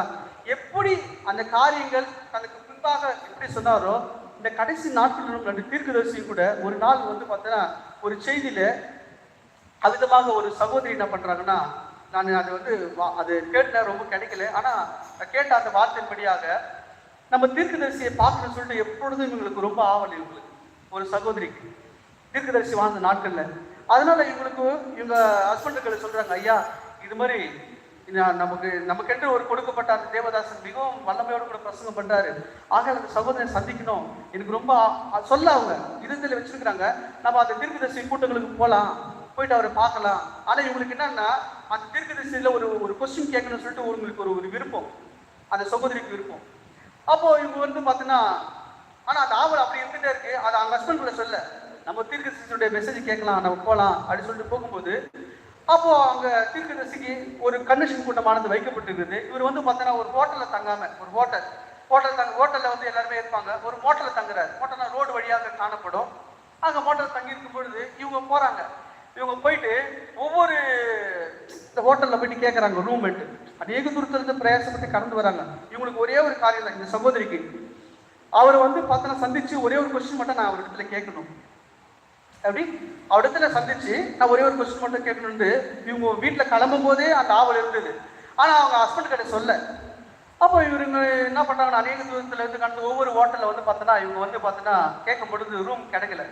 எப்பொழுது தீர்க்கதரிசி வந்து பார்த்தோன்னா மோட்டல்ல தங்கிறது ஒரு வாடிக்கையை கொண்டிருந்தார். ஏன்னா ஹோட்டல் தங்கும்போது அநேக விதமான மக்கள் வந்து சந்திக்கிற ஒரு காரியங்கள். மோட்டல்னா ரோடு வழியா ஒரு வீடு போல காணப்படும். அவிதமா தங்கியிருக்கிற ஒரு காரியங்கள். அவிதமா அவர் தங்கியிருக்கும் பொழுது இவர் வந்து பார்த்தோன்னா இவங்களும் வந்து இட கிடைக்கலன்னு சொல்லிட்டு ஒரு கார் பார்க் பண்ணிட்டு நடந்து போகும்பொழுது தூரத்துல ஒரு நபர் வந்து ஸ்டிக்கி வைத்துட்டு நடந்து போகிற மாதிரி ஒரு காரியங்கள் காணப்போ, ஒரு மரம் அதாவது மண்ணில் நடந்து வைக்கிற மாதிரி நடந்து போயிட்டு இருக்காரு. இவங்க பார்த்துட்டு அந்த தீர்க்கதரிசியா இருக்குமோன்னு சொல்லிட்டு இவங்க என்ன பண்றாங்கன்னா அதை பார்க் பண்ணிட்டு இருக்கிற இவங்க நடந்து போறாங்க. ஒரு தூரத்துல நடந்து போகும் பொழுது இவங்க நடந்து போகும்போது அவங்க பின்பாக நடந்து போகும்போது அவரை பின்னாடி வரத்தை பார்க்கவே இல்லை தீர்க்கதரிசி. திரும்பி பார்த்து நான் கிறிஸ்து அல்ல அப்படின்னு சொல்லிட்டு திரும்பி பார்த்துட்டா போயிட்டார். ஏன்னா இவங்களுக்குள்ள அந்த கொஸ்டின் இருந்தது, இவர் கிறிஸ்து தானா? ஏன்னா அவர் செய்த அதிசயங்கள் அற்புதங்கள் வந்து பார்த்தோன்னா பயங்கரமான காரியங்கள். அர்பைன்ல ஒரு தடவை கூட்டம் வைக்கும் போது கிட்டத்தட்ட எத்தனையோ கண்டெய்னர் லாரிக்கு கணக்கா அங்க வந்து அநேக சொஸ்தம் அடைந்து அவருடைய அதாவது எவ்விதமான அந்த பொருள்லாம், அதாவது ஊனமுற்றவங்களை வைத்திருப்பாங்க பார்த்தீங்களா, அவ்விதமான பொருட்கள்லாம் அநேக கண்டெய்னர் கூட்டிட்டு போனாங்க. அப்ப இது பார்க்கும்போது அவங்களுக்குள்ள ஒரு கொஸ்டின், நீங்க கிறிஸ்துவ தானான்னு சொல்லிட்டு ஒரு கேட்கறது தானே குறையும். அவருக்கு இவங்க வந்து கொஸ்டின் கேட்பாங்க, இவங்க இப்படி காரியங்கள் எதுவுமே தெரியாது. அப்போ தேவனாகி கர்த்தர் எப்படி பாருங்க, ஆபிரகாம் இடத்துல வரும்பொழுது ஒரு சரீரத்திற்குள்ளாக யெகோவா தேவன் அவரிடத்துல பேசின அதே காரியம் இந்த கடைசி நாட்கள். ஏன்னா அப்படிமா பேசும்பொழுதுதான் அவருடைய ரூபங்கள் மாற்றப்பட்டது. இதுதான் கடைசி நாட்களுக்கு உண்டான அடையாளம். அப்ப இந்த கடைசி நாட்களில் இப்பேற்பட்ட ஒரு தீர்க்கதரிசி கடந்து வந்து நம்முடைய ரூபங்கள் மாற்றுவதற்கு உண்டான வார்த்தைகள் பேசுவதற்கும் இதுதான் அடையாளம். அப்போ அது மனுஷகுமாரன், பார்ப்பதற்கு மனுஷகுமாரன், ஆனா உள்ள இருக்கிறதோ தேவனாகிய கர்த்தர் அந்த ஏலோகி மறைந்திருந்து தன் பிள்ளைகளிடத்திலே பேசுகிற தேவனாய் இருக்கிறார். அப்போ எவ்விதமாக ஒரு உற்பவ காலத்திலே நான் வருவேன் என்று சொன்னாரோ அதே மாதிரி ஒரு உற்பவ காலத்திலே வந்து தன்னுடைய சபையானது அந்த கிறிஸ்து அந்த பிள்ளையை பெறுவதற்கு இவ்விதமான செய்தி கொடுத்து கடந்து போனார். அப்போ நமக்கென்று இப்பேற்பட்ட மகத்தான தேவனாகிய கர்த்தர் இப்பேற்பட்ட ஒரு மகத்தான ஒரு தீர்க்கதரிசி அனுப்பி இவ்விதமான செய்தியை கொடுத்திருக்காருன்னா பாருங்க, வேதத்துல முன்பாக என்ன நடந்ததோ அதுவே தான் கடைசியாக நடக்கிறது. இந்த கடைசி நாட்கள்ல இந்த வித்திற்குண்டான அடையாளம் என்னன்னு சொல்லிட்டு பார்க்கும் பொழுது இந்த வித்தானது இப்போ நீங்க வாசித்தீங்கன்னா கடைசி கால வித்தின் அடையாளம் என்ற ஒரு செய்தியில சொல்ற தீர்க்கதரிசி இந்த கடைசி நாட்கள்ல அவருடைய வித்திற்கு என்ன அடையாளம் சொல்ல பார்த்தீங்கன்னா, தேவனுடைய வார்த்தை ஒவ்வொன்றும் சொல்லப்பட்டிருக்கிறதோ அந்த வார்த்தை குறித்து அவ்வளவா அப்படியே ஏற்றுக்கொள்வாங்க. அதை ஒரு பொழுதும் சந்தேகிக்க மாட்டாங்க. அந்த ஒரு பொழுதும் வந்து பார்த்தோன்னா இது இப்படி சொல்ல மாட்டாங்க. பாருங்க, அங்க இருக்கிறதான மக்களிடத்துல தேவனாகிய கர்த்தர் அந்த சகோதரியை சந்திக்கும் பொழுது, அது எப்படி இடற்றண்டில் இருக்கிறதான அந்த சகோதரியை சந்திக்கும் பொழுது அந்த சகோதரத்துல பேசுறாரு. பரிசேயரும் சதிசரும் அந்த நாட்டுல தான் இருக்கிறாங்க. ஆனா தேவனுடைய வார்த்தை கொண்டு வரும்போது அதை அவங்களால ஏற்றுக்கொள்ள முடியவில்லை. ஆனா தேவனாகிய கர்த்தர் தன் பிள்ளைகளுக்கு என்று அந்த வார்த்தை அவர்கிட்ட சொல்லும் பொழுதே அவங்க ஏற்றுக்கொண்டாங்க. ஏன்னா அவங்க அக்கறைக்கு உண்டான ராஜ்யத்தினுடைய அதாவது ராஜ்யத்தினுடைய புத்திரராய் காணப்படுகிறார்கள். ஆகையால் தேவனாகிய கர்த்தர் இந்த கடைசி நாட்களின் பொழுதிலும் இவ்விதமான ராஜ்யத்திற்குரிய பிள்ளைகளுக்கு என்று கர்த்தர் தேவனாகி கர்த்தர் இந்த பூமியில இவ்விதமான ஒரு செய்தியை நமக்கென்று அனுப்பி இருக்கிறார். அப்போ நம்ம என்ன செய்ய வேண்டிய ஒரே ஒரு காரியம், நமக்கென்று ஒரு காரியங்கள் கொடுக்கப்படுகிறதா, வார்த்தை கொடுக்கப்படுகிறதா, அந்த வார்த்தையின் பேரில் நம்முடைய விசுவாசத்தை வைக்க வேண்டும். மற்றவர்கள் என்ன சொல்லுகிறார்களோ, மற்றவர்கள் என்ன செய்யும்படி செய்கிறார்களோ அதை குறித்து ஒன்றும் பொருட்படுத்தாமல் அந்த பாருங்க, அந்த ஆபிரகாம் வந்து பார்த்தோன்னா வார்த்தை சொன்னார் பார்த்தீங்களா, அந்த வார்த்தையின் பேரிலே வலதுபுறம் இடதுபுறம் சாயவில்லை. பாருங்க, நீங்க யோசிச்சு பார்த்தீங்கன்னா அந்த சாலுடைய கர்ப்பமானது செத்து போய் காணப்படுது, ஆபரணம் வித்துடைய காரியங்கள் செத்து போய் காணப்படுது. ஆனா அது குறித்து சந்தேகப்படவே இல்லை, அது குறித்து யோசிக்கவே இல்லை. எப்பேற்பட்டதான மகத்தான விசுவாசம் பாருங்க. அப்போ ஏன் அப்படின்னா தன்னோடு கூட பேசுகிறவர் யார் என்பதை அந்த ஆபிரகாம் அறிந்திருந்தார். நாமும் கூட நம்முடைய தேவன் எப்பேற்பட்டவர் என்பதை குறித்து நாம் சற்று நிதானித்து நாம் அறிந்திருப்போமானால் அவரால் எல்லாமே செய்ய முடியுங்க. நமக்கு தான் இது எப்படி நடக்குமோ, இந்த காரியம் எப்படி முடியுமோன்னு சொல்லிட்டு நம்ம என்ன பண்றோம்னா அநேக சமயத்துல யோசிக்க ஆரம்பிச்சிடும். ஏன் யோசிக்க ஆரம்பிச்சுன்னா, இந்த குறைவுள்ள இந்த மைண்டினால பேசும் பொழுது மாத்திரமே அது குறித்து நம்ம என்ன பண்றோம்னா சிந்திக்க ஆரம்பிச்சிடும். இது எப்படி நடக்கும், இப்படி நடக்கும், இது எப்படி செய்யும். ஆனா பார்த்தீங்கன்னா தேவனாகிய கர்த்தர் அப்படிலாம் இல்லை. அவருடைய வார்த்தை ஒன்று உரைக்குமானா இது நடக்கும்னு சொன்னா கண்டிப்பா அது நடந்தே ஆயிடும். அவர் தன் வார்த்தையிலே மாறாத தேவனா இருக்கிறார். அவர் தன் வார்த்தையிலே பரிபூர்ணமுள்ள தேவனாக இருக்கிறார். அவர் பேசும்பொழுது அந்த காரியமானது முடிவுற்ற காரியமாய் காணப்படும். அப்போ நாம் செய்ய வேண்டிய காரியம் என்னன்னா, அவருடைய வார்த்தையின் பேரிலே மாத்திரமே நாம் தாகத்தோடு கூட காத்திருக்கும் பொழுது, அவருடைய வார்த்தையின் பேரிலே மாத்திரமே உங்களுக்கு தேவையா ஆண்டவரே நீ பரிகாரி பாருங்க. அது குறித்து கூட ஒரு தீர்க்கதரிசி ஒரு ஸ்டோரி சொல்லும் பொழுது, எகிப்திலே கடந்து வந்ததான ஜனங்கள் வந்து பார்த்தோன்னா எவ்வளவு பேர், கிட்டத்தட்ட ஒரு 20 லட்சம் பேர் ஆண்கள் மட்டும்தான், பெண்களோட சேர்க்கல. அவர்கள் நடத்தி வரும் பொழுது அவர் நடத்தி வந்தது யாருன்னா மோசையின் மூலமாக தேவனாகிய கர்த்தர் நடத்தி வந்தார். அந்த மோசே எப்படிப்பட்டவர்னு உங்களுக்கு தெரியும். சிறு வயதிலே வந்து பார்த்தீங்கன்னா எகிப்திலே ராஜாவுடைய சமூகத்திலே வளர்ந்த ஒரு தேவதாசன். அவர் வந்து பார்த்தீங்கன்னா எகிப்தினுடைய காரியங்கள் நீங்க பார்த்தீங்கன்னா அவங்க வந்து பார்த்தீங்கன்னா அறிவியல்ல வந்து பார்த்தீங்கன்னா மிகவும் கை திறந்தவங்க. அதே மாதிரி பார்த்தீங்கன்னா வியாதி தன்மைகள் உள்ள அந்த வியாதியுடைய மருத்துவ குணவந்தங்கள் வந்து பார்த்தீங்கன்னா அவர் விசேஷத்த விதமான ஒரு மனிதர்கள். அவர் வந்து பார்த்தீங்கன்னா அந்த அளவுக்கு ஞானம் பண்ண மனிதர்கள். இதை வந்து கற்று தேர்ந்தவர் தான் அந்த மோசஸ். இதை வந்து முறைப்படி கற்று தேர்ந்தவர் தான். வாழ்விலையும் கேள்வியிலையும் செயலிலையும் எல்லாத்தையும் கற்று தேர்ந்தவர் தான். இப்போ 20 லட்சம் மக்கள் நடத்தி வரும் பொழுது அங்கே காணப்பட்டது தான். இப்போ தீர்க்கதரிசி சொல்றாரு, அவங்க நடத்தி வரும் பொழுது அநேகருக்கு இப்போ எவ்வளவு குழந்தைகள் பிறந்திருக்கோம், எவ்வளவு பேர் கீழே விழும்பொழுது அடிபட்டிருக்கோம், இல்லை ஓடும்போது அடிபட்டிருக்கோம். எல்லாரும் எங்க போவாங்கன்னா மோச இடத்துல தான் போவாங்களாம். அப்போ மோச இடத்துல போகும் பொழுது மோசை எப்பொழுதும் வந்து பார்த்தீங்கன்னா ஒரு கைப்பெட்டியானது வைக்கப்பட்டிருப்பாராம். ஒரு கைப்பெட்டி வைத்துக் கொண்டு வருகிறதான மக்களுக்கு அநேக வியாதியை சுகப்படுத்துகிறதான காரியங்கள் அதெல்லாம் காணப்படும். அப்போ காணப்படும் பொழுது மோசை வந்து பார்த்தீங்கன்னா அவிதமா அவங்களுக்கு வந்து பார்த்தீங்கன்னா தேவையான காரியங்கள்லாம் செய்து கொண்டிருப்பாரு. ஆனா அங்க போனா எல்லாமே சரியாயிடும். எப்பொழுதும் மோசை வந்து பார்த்தீங்கன்னா அந்த பெட்டியை திறந்து அந்த மக்களுக்கு அவங்களுக்கு வந்து பார்த்தீங்கன்னா வியாதியோட தன்மைகளை சந்திக்கிறதோ அதோட தேவைகளை காரியத்தோ எப்படி பண்றதோ சொல்லுவாரு. மோச இடத்துல போனாலே அந்த மோச இடத்துல அங்க கடந்து போயிட்டு இந்த வியாதி சொல்லும் பொழுது எல்லாமே சரியாயிடும். அப்படி செய்யும் பொழுது பார்த்தீங்கன்னா அப்போ அங்க இருக்கிறதான மக்கள் மோசையை ஒரு கைப்பெட்டி வச்சிருக்காரு. அந்த கைப்பெட்டியில அப்படி என்னதான் இருக்குது, அங்க கடந்து போனாலே எல்லாமே சுகமாயிடுது, எந்த ஒரு பெரிய வியாதி இருந்தாலும் சுகமடையுது அப்படின்னு சொல்லிட்டு எல்லாரும் அந்த பெட்டியில என்ன இருக்குது நம்ம பார்க்கலாம். எப்படி அந்த மோசை அந்த பெட்டி எடுத்துதான் அந்த மருத்துவர்களுக்கு அந்த யாருக்கும் ஒரு வியாதி இருந்தாலும் சரி, வியாதி தன்மையோடு இல்லை கஷ்டத்தோடு கூட வந்தவர்களுக்கு அந்த பெட்டியை திறந்துதான் எல்லா காரியங்களும் சந்திக்கிறது. தீர்க்கதரிசி சொல்றாரு அந்த பெட்டியில அப்படி என்னதான் இருக்குது. அப்ப அந்த பெட்டிக்குள்ள இருக்கிற காரியத்தை நம்ம பார்த்தோம்னா நான் அது ரொம்ப மிகவுமாய் நமக்கு நன்மை பயனுக்குதான் காணப்படுமே அப்படின்னு சொல்லி அந்த பெட்டியில என்ன இருக்குதுன்னு சொல்லிட்டு நம்ம பார்க்கலாம் அப்படின்னு சொல்லிட்டு தீர்க்கதரிசி சொல்றாரு. சொல்லும் பொழுது நாம அந்த பெட்டியில இருக்கிறத பார்க்கலாமே அப்படின்னு சொல்லிட்டு தீர்க்கதரிசி சொல்லும் பொழுது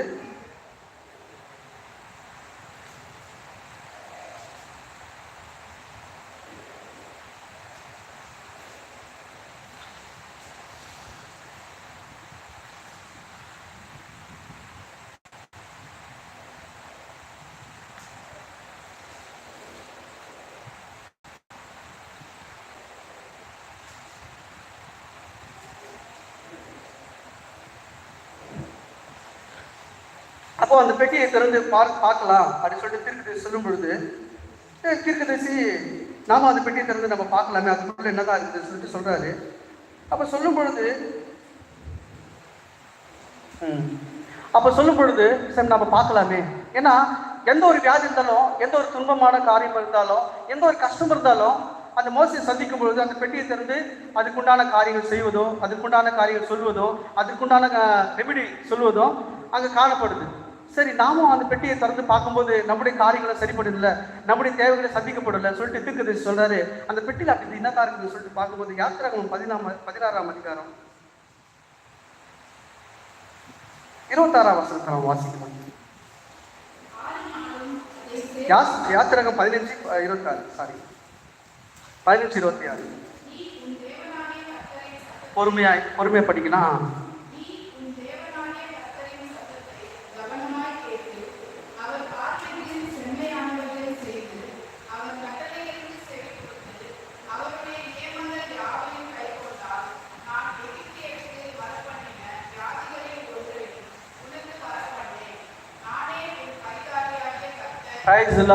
அப்ப அந்த பெட்டிக்குள்ள என்ன இருந்ததா, இந்த வேத வாக்கியம் என்ன இருந்ததா, நானே ஒரு பணிக்காரையாகிய கர்த்தர். அப்போ தேவனாகிய கர்த்தர் அந்த பெட்டிக்குள்ள இந்த மோசை என்ன பண்றாரு, மற்றவங்க வரும்பொழுது விதமா நீங்க கை கொள்ளும் பொழுது நானே உன் பணிக்காரையாகிய கர்த்தர். அங்க கடந்து வரும்பொழுது எல்லாமே சுகமாயிட்டு அவங்க கடந்து போன சந்தோஷத்தோடு கூட கடந்து போனாங்க. அப்போ தேவனாகிய கர்த்தர் தன் வார்த்தையில தன்னை மறைத்துக் கொள்ளுகிற தேவனா இருக்கிறார். அப்ப அந்த வார்த்தையை மறைத்துக் கொள்ளும் பொழுது, அந்த வார்த்தையை அமிதமா நம்ம ஏற்றுக்கொள்ளும் பொழுது, யாருடைய அதாவது இவங்க என்ன சொல்றாங்க, அவங்க என்ன சொல்றாங்க, இப்படி என்ன சொல்றாங்க அப்படிலாம் பார்க்காம நம்ம வாசித்தோம். பார்த்தீங்களா, யாத்திராகமம் 15:26 மிகவும் மிகவும் ஒண்டர்ஃபுல்லான வேத வாக்கியம். அவங்க பார்த்தோன்னா அந்த பெட்டிக்குள்ளாக இதுதான் காணப்பட்டுதான். இந்த அந்த வார்த்தையை அவங்களுக்கு சொல்லி அந்த எல்லா காரியத்திலையும் மோசஸ் சுகப்படுத்தினாரு. அப்போ நானே உன் பரிகாரியாகிய கர்த்தர். அப்போ நம்ம செய்ய வேண்டிய ஒரே ஒரு காரியம், வார்த்தையின் மேல் மாத்திரமே சார்ந்திருக்க வேண்டும். வார்த்தையின் மேல் மாத்திரமே நம் விசுவாசத்தை வைக்க வேண்டும். வார்த்தையின் மேல் மாத்திரமே அதை கவனத்தோடு கூட கேட்டு அதை அப்படியே செய்யும் பொழுது மாத்திரமே நம்முடைய ரூபங்கள் மாற்றப்படுகிறதா இருக்கிறது. ஏன்னா வார்த்தை தேவனா இருக்கிறார். அப்போ வார்த்தை தேவனா இருக்கும் பொழுது, வார்த்தையின் மேல் அவருடைய ஆவியை ஊற்றப்படும் பொழுது மாத்திரமே அந்த மறுரூபமாக்கும் வல்லமையானது காணப்படும். நாம் செய்ய வேண்டிய ஒரே ஒரு காரியம், வார்த்தையின் அடிப்படையிலே அப்படியே ஏற்றுக்கொள்வது. எல்லா நீதியும் நிறைவேற்றுகிறது, நமக்கு ஏற்றதா இருக்கிறது என்று எவ்விதமாக அந்த யோவானிடத்தில் தேவனாகிய கர்த்தர் சொன்னாரோ, ஒவ்வொரு தேவதாசர்களும் தேவனுடைய நீதி நிறைவேற்றினாங்க. தேவனுடைய நீதி அந்த காலத்தில் நிறைவேற்றினாங்க. நீங்க பாருங்க, நீங்க ஆபிரகாமை எடுத்துக்கொண்டாலும், மோசஸ் எடுத்துக்கொண்டாலும், இவ்விதமா அதாவது எலியா தீர்க்கதரிசி எடுத்துக்கொண்டோம், ஏசியா தீர்க்கதரிசி எடுத்துக்கொண்டாலும், அந்தந்த நாட்களை பிறக்கும் பொழுது தேவனாகிய கர்த்தர் அவங்களுக்கு என்ன சொன்னாரோ அதை அவங்க அவ்விதமாகவே கீழ்ப்படுத்தி அவ்விதமாகவே நடந்து கொண்டார்கள். அதே மாதிரி இந்த கடைசி நாட்களின் பொழுதில் கூட தேவனாகிய கர்த்தருடைய வார்த்தையை ஏற்றுக்கொண்டு அவருடைய வார்த்தைக்கு எவ்விதமாக நாம் கீழ்ப்படிய வேண்டும் என்று நமக்கு கட்டளை பெற்றிருக்கிறோமோ அதற்கு ஏற்றபடியாக நம்மை ஒப்பு கொடுக்கும் பொழுது மாத்திரமே அவரால் நம்மை மறுரூபமாக்கும் வல்லமைக்குள்ளாக கொண்டு செல்ல முடியும். அந்த மறுரூபமாக்கும் வல்லமையாக கொண்டு செல்லும் பொழுது அக்கறையிலே அவர் வரும் பொழுது அவரோடு கூட நாம் கடந்து செல்கிற மக்களாய் நாம் காணப்படுவோம். ஆகையால் இந்த வேலையிலே கடந்து வந்திருக்கிற நாம் ஒவ்வொருவரும் தேவனுடைய வார்த்தைக்கு முற்றுமுடிய கீழ்ப்படியும்படிக்கு நம் ஆத்துமாவையும் நம் இருதயத்தையும் அவருடைய வார்த்தையின் பேர் மாத்திரமே சார்ந்திருக்கிற நாம் கடமைப்பட்டவர்களாக இருக்கிறோம். சரிங்களா? ஆகையால் எல்லா நீதியும் நிறைவேற்றுவது பாருங்க, ஒவ்வொரு தீர்க்கதரிசியும் எவ்விதமாய் அந்த காரியங்கள் நிறைவேற்றினார் என்று தீர்க்கதரிசியானவர் அந்த செய்தியை சொல்லுகிறார். ஆகையால் நாமும் கூட நமக்கு என்ன கொடுக்கப்பட்டு இருக்கிறதோ, நாம் வாழ்ந்ததான காலங்கள் மிகவும் புதிதான காலங்களாக இருக்கிறபடினாலே தேவனுடைய வருகைக்கு அடையாளமாக சொல்லப்பட்ட அதே காரியம், பழைய பாட்டில் சொல்லப்பட்ட அதே காரியம் இந்த நாட்களிலும் சரியாக நடந்து கொண்டிருக்கிறபடினாலே தேவனுடைய வருகை மிகவும் தாமதமாக இருக்கிறபடினாலே மிகவும் தாமதமாக இருந்து அவர் எப்பொழுது வந்தாலும் வரக்கூடும். இப்பொழுது எப்பொழுதும் என்று சொல்லல, அதிசீக்கிரத்தில் வரக்கூடும். ஆகையால் அது வருகைக்கு ஏற்றபடியாக நம்மை அவருடைய வார்த்தையோடு கூட நம்மை அந்த வார்த்தையோடு கூட நம்மை அந்த வார்த்தையை ஏற்றுக்கொண்டு அந்த வார்த்தையாகவே மாற்றப்பட்டு அவர் வருகைக்கு ஏற்றபடியாக நாம் கடந்து செல்ல நாம் அந்த வார்த்தைக்கு நாம் ஒப்புக் கொடுக்கலாம். நிச்சயமாகவே தேவனாகிய கர்த்தர் நல்ல தேவனாக இருக்கிறார்.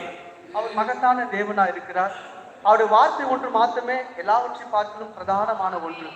தேவனாகிய கர்த்தர் சொன்னபடியாக தன்னுடைய சகல பிரஸ்தாபங்களை பார்க்கிலும் அவருடைய வார்த்தையை தேவன் மகிமைப்படுத்தி இருக்கிறார். அந்த தீர்க்கதரிசி இந்த செய்தியை சொல்லும் பொழுது அந்த வார்த்தைக்கு யாரெல்லாம் தன்னை தாழ்த்துகிறாங்களோ, அந்த வார்த்தையின் அடிப்படையில யாரெல்லாம் ஏற்றுக்கொள்றாங்களோ அவங்க மேல் ஆசீர்வாதம் தங்கி இருக்குமா. இப்ப நம்ம அப்படித்தான் நம்ம யாத்திரைகள் 15ஆம் அதிகாரத்துல வாசித்தோம். கவனமாய் கேட்டு கவனமாய் கை கொண்டு அதன்படியா நாம் செய்யும் பொழுது எகிப்தியருக்கு வரப்பண்ணின வியாதி ஒன்றையும் உண்மையில் வர பண்ண மாட்டேன், நானே ஒரு பரிகாரியாகிய கர்த்தர். இந்த வசனத்தை வாசிக்கும் பொழுதுமாங்க அப்படியே உள்ளமெல்லாம் அப்படியே மிகவும் சந்தோஷமா இருக்கும். இப்பேற்பட்ட பரிகாரி நமக்கு உண்டு, மற்றவர்களுக்கு இல்லை. இப்பேற்பட்ட பரிகாரி நம் வாழ்க்கையில நமக்கு உண்டு. எதை அவர் சொல்ற காரியங்கள் மாத்திரமே நாம் செவி கொடுத்து நாம் கீழ்ப்படுத்து நடப்போமானால் அது மகத்தான பெரிதான ஒரு வேத வாக்கியம். அதாவது விதமா நீங்க வார்த்தையை கை கொண்டு அதன்படி கீழ்ப்படுத்தி நடப்போமானால் அவர் நமக்கு பரிகாரியா இருக்கிறார். எந்த ஒரு காரியமா இருந்தாலும் எவ்வளவு பெரிதான காரியமா இருந்தாலும் சரி, எவ்வளவு சிறிதான காரியமா இருந்தாலும் சரி, அவர் நமக்கு பரிகாரியாகிய கர்த்தரா இருக்கிறார். எப்பொழுது அவருடைய வார்த்தைக்கு செவி கொடுத்து கவனமாய் கேட்டு கவனமாய் கீழ்ப்படுத்து அவருடைய வார்த்தைக்கு நம்மை தாழ்த்து ஒப்பு கொடுப்பானால் அவர் நமக்கு பரிகாரியாகிய கர்த்தர் உண்டு. பாருங்க, இப்பேற்பட்ட ஒரு பரிகாரி நாம் பெற்றிருக்கிறோம். எவ்வளவு பெரிதான ஒரு கிருபை பார்த்தீங்களா. மற்றவர்களுக்கு கிடைக்காத மாபெரும் சாக்கியத்தை தேவன் இப்பேற்பட்ட கிருபை நமக்கு கொடுத்திருக்கிறார். நிச்சயமாகவே நம் தேவன் நல்ல தேவனா இருக்கிறார். நம்ம உயர்ந்த ஸ்தலத்திலே வைத்திருக்கிற மகத்தான தேவனா இருக்கிறார். பாருங்க, சென்ற வாரங்கள் குறித்து சொல்லப்படுகிறதான அந்த வார்த்தைகள் கேட்கும் பொழுது என்னையா ஆண்டவரை நீர் இப்பேற்பட்ட ஒரு ஸ்தலத்தில் நீர் வைத்திருக்கிறீர். சபையை பார்த்தீங்கன்னா தேவனாகிய கர்த்தர் உயர்ந்த ஸ்தலத்திலே பாருங்க, எந்த ஒரு தூதர்களும் கடந்து போகவே முடியாது. ஆனா அவர் என்ன பண்றாரு, தாம் அதை திருவசனத்தினாலும் தண்ணீர் முழுக்கினாலும் சுத்திகரித்து தமக்கு முன்பாக நிறுத்திக் கொள்வதற்கு எப்பேற்பட்ட ஸ்லாக்கியத்தை தேவனாகிய கர்த்தர் நமக்கு கொடுத்திருக்கிறார். பாருங்க, இப்பேற்பட்ட ஸ்லாக்கியம் பாருங்க. இந்த செய்தியின் மகத்துவங்கள் என்னதென்று நம்ம பிறக்கும் பொழுது கூட நமக்கு தெரியாது. ஆனா ஏற்ற வேளையில சரியானபடி கடந்து நம்மை தேய்ச்சி நம்மை ஆட்சி, நீ நிச்சயமா எதற்கும் பயப்படாத, நானே உன் பரிகாரியை கர்த்தர், நானே உன் பரிகாரியை கர்த்தர் என்று சொல்வார். ஆனால் எப்பேற்பட்ட நல்ல தேவனை நாம் பெற்று சொல்வார்கள். ஆனா நாம் செய்ய வேண்டிய ஒரே ஒரு காரியம் என்ன பண்ணனா, அவருடைய வார்த்தைக்கு செவி கொடுத்து அந்த வார்த்தையிலே ஒன்றும் கூட்டாமல் குறைக்காமல் அந்த வார்த்தையோடு கூட எவ்விதமாய் மரியாதை, ஆண்டவரே நீ சொல்லும் அந்த வார்த்தைக்கு என்னை தாழ்த்துகிறேன் என்று சொன்ன விதமாய் அது எவ்விதமாய் சாகுவேன், ஆண்டவரே நீ சொல்லும் அடியேன் கேட்க, அப்படிதான் சொன்னாங்க ஒவ்வொரு தேவதாசங்களும்.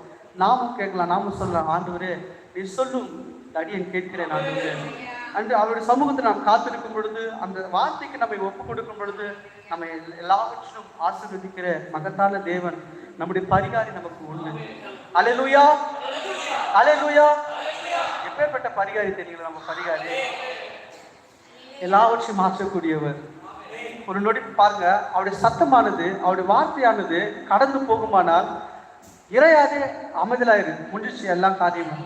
அதுதான் சபையில அது எல்லாமே மாறிச்சு. எல்லாமே நம்முடைய வாழ்க்கையிலும் அலை போன்ற கடலானது கடந்து வரும் பொழுது, அமிதமாக தாங்க முடியாத சூழ்நிலையானது காணப்படும் பொழுது, நாம் பரிகாரை நோக்கி கூப்பிடும் பொழுது நம்முடைய எல்லா காரியங்களையும் மாற்றுகிறதான தேவன் நம் பட்சத்திலே உண்டு. நாம தான் செய்ய மாட்டேன்றோம். நாம தான் அவருடைய சமூகத்தை தேட மாட்டேன்றோம். அவருடைய சமூகத்தை தேடும் பொழுது, நிச்சயமாக அவருடைய சமூகத்தை தேடும் பொழுது அவர் நமக்கு பாருங்க, வார்த்தை இப்ப எழுதப்பட்டுச்சுல, அது மாறவே மாறாது. வார்த்தை பார்த்தோன்னா அவர் வாய்ப்பு புறப்பட்டு விதமா நீ செய்வேனா, நான் பரிகாரி சொல்லிட்டாருன்னா அது மாறவே மாறாது. முடிஞ்சிச்சு, அதோட முடிஞ்சிச்சு. அது நிச்சயமா நடந்தே ஆகும். இதுதான் தீர்க்கதரிசியாக ஆபிரகாம் விசுவாசித்தாரு. அவருடைய வாயிலிருந்து வார்த்தை புறப்பட்டு போயிடுச்சு, உனக்கு ஒரு குமாரன் பிறப்பான், நிச்சயமாக எனக்கு என் சரீரங்கள் தலைவனமா இருந்தா கூட, எந்த ஒரு காரியம் இருந்தா கூட நிச்சயமாக எனக்கு ஒரு குமாரன் பெறுவார். அந்த வார்த்தையின் பேரிலே சார்ந்திருந்தார். இந்த வார்த்தை நம்ம வாசித்தோம் பார்த்தீங்களா, 15:36 வாசித்தேன், நான் உன் பரிகாரி, நீ கவனமாய் கேட்டு நீ கவனமாய் இந்த வார்த்தைக்கு செவி கொடுத்து கீழ்படிந்திருந்தா நானே உன் பரிகாரன். அதோட முடிஞ்சிச்சு. எந்த ஒரு காரியமோ மலை போன்ற காணப்படும் பொழுது அவருடைய சமூகத்தில் அந்த வார்த்தைக்கு கீழ்படிஞ்சு அந்த வார்த்தைக்கு நம்ம ஒப்பு கொடுக்கும் பொழுது, தாழ்த்தும் பொழுது அவர் நமக்கு பரிகாரியா நிச்சயமா இருப்பாருங்க. அவர் வார்த்தையில மாறவே மாட்டாரு. அவர் போய் சொல்லுகிற ஒரு புத்திரன் நல்ல, ஒரு மணிப்புத்திரன் நல்ல, அவர் மாறாத தேவன். அவர் வாயிலிருந்து பிறந்த ஒவ்வொரு வார்த்தையும் அது நிச்சயமாக நிறைவேறித்தான் ஆகணும். ஏன்னா அவர் வாயிலிருந்து பிறப்புற ஒவ்வொரு வார்த்தையும் அவர் பார்க்கும்போது முடிந்த காரியமா பார்ப்பாரு. அவ்வளவு மகத்தான, அது முடிஞ்சிச்சு, அவ்வளவுதான். அது மாறவே மாறாது, மறுபடியும் அது நடக்காம இருக்காது, முடிஞ்சிச்சு, பினிஷ். அவர் பார்க்கும்போது துவக்கமும் முதியும் எல்லாத்தையும் அறிஞ்சு பார்த்து சொல்றாரு. அப்போ இவ்விதமாய் நாம் நடக்கும் பொழுது நம்முடைய தேவைகள் எல்லாத்தையும் சந்திக்கிற பரிகாரி நமக்கு உண்டு. நம்முடைய காரியங்கள் எல்லாத்தையும் சந்திக்கிற பரிகாரி நமக்கு உண்டு. ஏன் நம்ம துக்கப்பட்டு கவலைப்பட்டு கஷ்டப்பட்டு இது பண்றோம்? ஏன்னா இவ்விதமா நம்ம அறியாது இருக்கும் பொழுது அதுதான் சொல்றாரு, நீங்கள் அவர் யார் என்று முதலாவது நீங்கள் அறிந்து கொள்ளுங்கள். அவர் நமக்கு பரிகாரிங்க. நம்ம தேவையை சந்திக்கிறவரு, நம் கண்ணீரை துடைக்கிறவரு, நம்முடைய பாரங்களை சுமந்து அந்த பாரங்களை சுமந்ததுனால நம்முடைய ஒவ்வொரு கஷ்டங்களும் அவருக்கு தெரியும். ஆனா நம்ம என்ன பண்றோம்னா அதை அவரிடத்துல அவருடைய ராஜ்யத்தை நீதி கேளாம நம்முடைய சிந்தைகள் என்ன சொல்லுகிறதோ, குறை உள்ளது என்ன சொல்லுகிறதோ அதை நாடி நம்ம கடந்து போகிறபடினால மகா பெரிதானதை நம்மளால் பெற்றுக்கொள்ள முடியல. ஏன்னா இந்த குறை உள்ள காரியங்கள் சொல்லுது, ஓ இப்படி இப்படி இப்படி சொல்லிட்டு. அப்போ மகா பெரிதான அந்த மகத்தான ராஜ்யத்திற்கு வந்த அந்த சுதந்திரத்துக்கு அந்த பரிகாரத்தையும் நம்ம பெற முடியல. ஆகையால் இந்த வேலையின் பொழுதுல நம்முடைய விசுவாசத்தையும் நம்முடைய நம்பிக்கையும் நம்முடைய காரியத்தையும் வார்த்தையின் பேர் வைத்து எவ்விதமாக ஆபிரகாம் அவருடைய சரீரம் சத்து போனது காரியத்தையும் இருந்தாலும் அந்த வார்த்தையின் பேர் மாத்திரமே அது குறித்து யோசிக்கவே இல்லை, அது குறித்து நினைக்கவே இல்லை. அந்த வார்த்தையின் பேர் மாத்திரமே விசுவாசத்தோடு காத்திருந்த வண்ணமாய் கூட நாமும் நம்முடைய வாழ்க்கையில எத்தனையோ காரியங்கள் நடந்திருந்தாலும் இனி முதற்கொண்டு அதெல்லாம் கடந்து போகட்டும். இனி முதற்கொண்டு நமக்கு கொடுக்கப்பட்ட அந்த வார்த்தையின் பேரில் காத்திருந்து, ஆண்டவரே நீர் விதமாய் வாக்குத்தத்தம் பண்ணிருக்கிறீரே, அந்த வாக்குத்தத்தை நிறைவேற்றுங்க ஆண்டவர் சொல்லிட்டு நிச்சயமாக அதுக்கு காத்திருக்கும் பொழுது நாம் நிச்சயமாக பெறக்கூடிய மக்களாய் காணப்படுவோம். ஆகையால் இந்த வேலையின் பொழுதுல ஒரே ஒரு காரியங்கள் மாத்திரமே, வார்த்தையை உங்கள் விசுவாசத்தை வார்த்தையின் பேர் மாத்திரமே வைக்க வேண்டும், வேற எதன் பேரில் மாத்திரமல்ல. அவருடைய நீதியை நிறைவேற்றுகிற பிள்ளைகளா நாம் காணப்பட வேண்டும். நீதி என்று சொல்லப்படும் பொழுது அவருடைய வார்த்தை. ஏன்னா தேவனாகிய கர்த்தர் இந்த பூமியில பிள்ளைகளை அனுப்புவதற்கு ஒரே காரியம், அவருடைய வார்த்தையை வார்த்தையின்படியாகவே நாம் நடக்க வேண்டும் என்ற ஒரே நோக்கத்துக்காகவே இந்த பூமியில தேவனாகிய கர்த்தர் நம்மை உண்டாக்கி இருக்கிறார், அனுப்பியிருக்கிறார். ஆகையால் என் தேவச்சனமே இந்த வேலையின் பொழுதிலே நாம் செய்ய வேண்டிய ஒரே ஒரு காரியம், அந்த வார்த்தையை கவனமாய் கேட்டு கவனமாய் அதுக்கு செவி கொடுத்து அந்த வார்த்தையின்படியாகவே செய்யும் பொழுது நிச்சயமாக அவர் நமக்கு பரிகாரியாக இருக்கிறார். கர்த்தர் கொடுத்த இந்த மணி வேலைக்காக நன்றி செலுத்துகிறோம். நிச்சயமாகவே நாம் எழுந்திருந்து கர்த்தருக்கு நன்றி செலுத்தி நாம் தெரிவிக்கிறார் அவர்களை நாம் இருக்கிறோம். கர்த்தருக்கு ஸ்தோத்திரம். எத்தனை பேர் கேட்டிருப்பீங்கன்னு தெரியல. ஆகிலும் எளிமையான ஒரு காரியம், நிச்சயமாக தேவனாகிய கர்த்தர் நமக்கு பரிகாரியா இருக்கிறார். அது ஒரே ஒரு காரியம் போதும். நம்ம வாழ்க்கையில எவ்வளோ பெரிய காரியங்கள் இருந்தாலும் என் இயேசு எனக்கு பரிகாரி. பிரைஸ் இல்ல, அந்த ஒரு சிறு குறைச்சி நான் பாடலாமா? நான் உற்சாகத்தோடு கூட நான் பாடலாம். எப்பொழுது நான் இந்த எப்பொழுது அந்த திருக்குறள் அந்த ஸ்டோரியோடு சொல்லி நான் சொல்லும் பொழுது இந்த பாட்டு எனக்கு ரொம்ப பிடிக்கும். இயேசு என் பரிகாரி, இந்த இயேசு என் பரிகாரி, என் சீவிய நாட்கள் எல்லாம் ஒரு இந்த கோரசி பாடலாம். இருதயத்தோடு கூட நான் பாடலாம், உள்ளான இருதயத்தோடு கூட நான் பாடலாம். நிச்சயமாக கர்த்தருக்கு ஸ்தோத்திரம். அவரை மகிமைப்படுத்தலாம். எத்தனாவது பாடல் அது? இயேசு என் பரிகாரி. 200 அந்த பாடலை நான் பாடலாம், உற்சாகத்தோடு நான் பாடலாம். அதுலேருந்து இந்த பாடல் எனக்கு ரொம்ப பிடிக்கிறதான, அதாவது எப்படின்னா இயேசு என் பரிகாரி, இயேசு என் பரிகாரி. நான் பாடல் புத்தகத்தில் 235வது பாடலை பாடலாம். இயேசு என் பரிகாரி,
பரிகாரி உண்டு. ஆக எந்த ஒரு வேலையின் பொழுதிலும் நாம் கஷ்டப்படவே தேவையில்லை. கஷ்டங்கள் வந்தாலும் அதை நிவர்த்தி செய்கிற நமக்கு ஒரு பரிகாரி உண்டு. அல்லேலூயா! எத்தனை சாக்கியப்பட்ட சின்னங்கள் பாருங்க நம்ம. அல்லேலூயா! எத்தனை பெரிதான சாக்கியத்திற்குள்ளாக தேவன் நம்மை வைத்திருக்கிறார் பாருங்க. அது நமக்கு தெரியவே இல்லை. ஆகையால் கர்த்தர் தாமே இந்த வேலையின் பொழுதிலே கொடுத்த நல்ல மணி வேலைக்காக நாம் நன்றி செலுத்தி நாம் செலுத்தி இந்த வேலையில் கடந்து போகலாம். நாம் கண்களை மூடி நாம் செலுத்தலாம். அன்பும் கிருபையும் நிறைந்த எங்கள் அன்பின் பரலோக தேவனாகிய கர்த்தாவே, இந்த பூமியிலே அநேக கஷ்டப்பட்டு கவலைப்பட்டு வியாகுலப்பட்டு வருத்தப்பட்டு ஆண்டவர் நாசமோசம் அடைந்து மறித்தே போகிறார்கள் ராஜாவே. ஆகிலும் இந்த பூமியிலே ஆண்டவரே, என் மகனே நீர் கலங்காது என்று சொல்லி கண்ணீர் ஆண்டவரை கண்ணீரை துடைக்கிற கரங்கள் ஆண்டவரே இதோ எங்களுக்கு உண்டு ராஜாவே. அது உங்களுடைய தெய்வீக கரமாக இருக்கிறது. அந்த கரத்தை நாங்கள் நாடி கடந்து வந்த பொழுது ராஜாவே, நீர் தாமே தமது வார்த்தையை தந்து ஆண்டவர் நானே ஒரு பரிகாரி என்று சொல்லி எங்களை தேற்றுகிற மகத்துவம் உள்ள தேவன் எங்களுக்கு எங்கள் பட்சத்தில் உண்டு ராஜாவே. நீர் வார்த்தையாக இருக்கிறேன். அந்த வார்த்தையாகவே நாங்கள் மாற்றப்படும்படிக்கு நாங்கள் வாதித்து உடைய சமூகத்தை நாடி வருகிறோம்.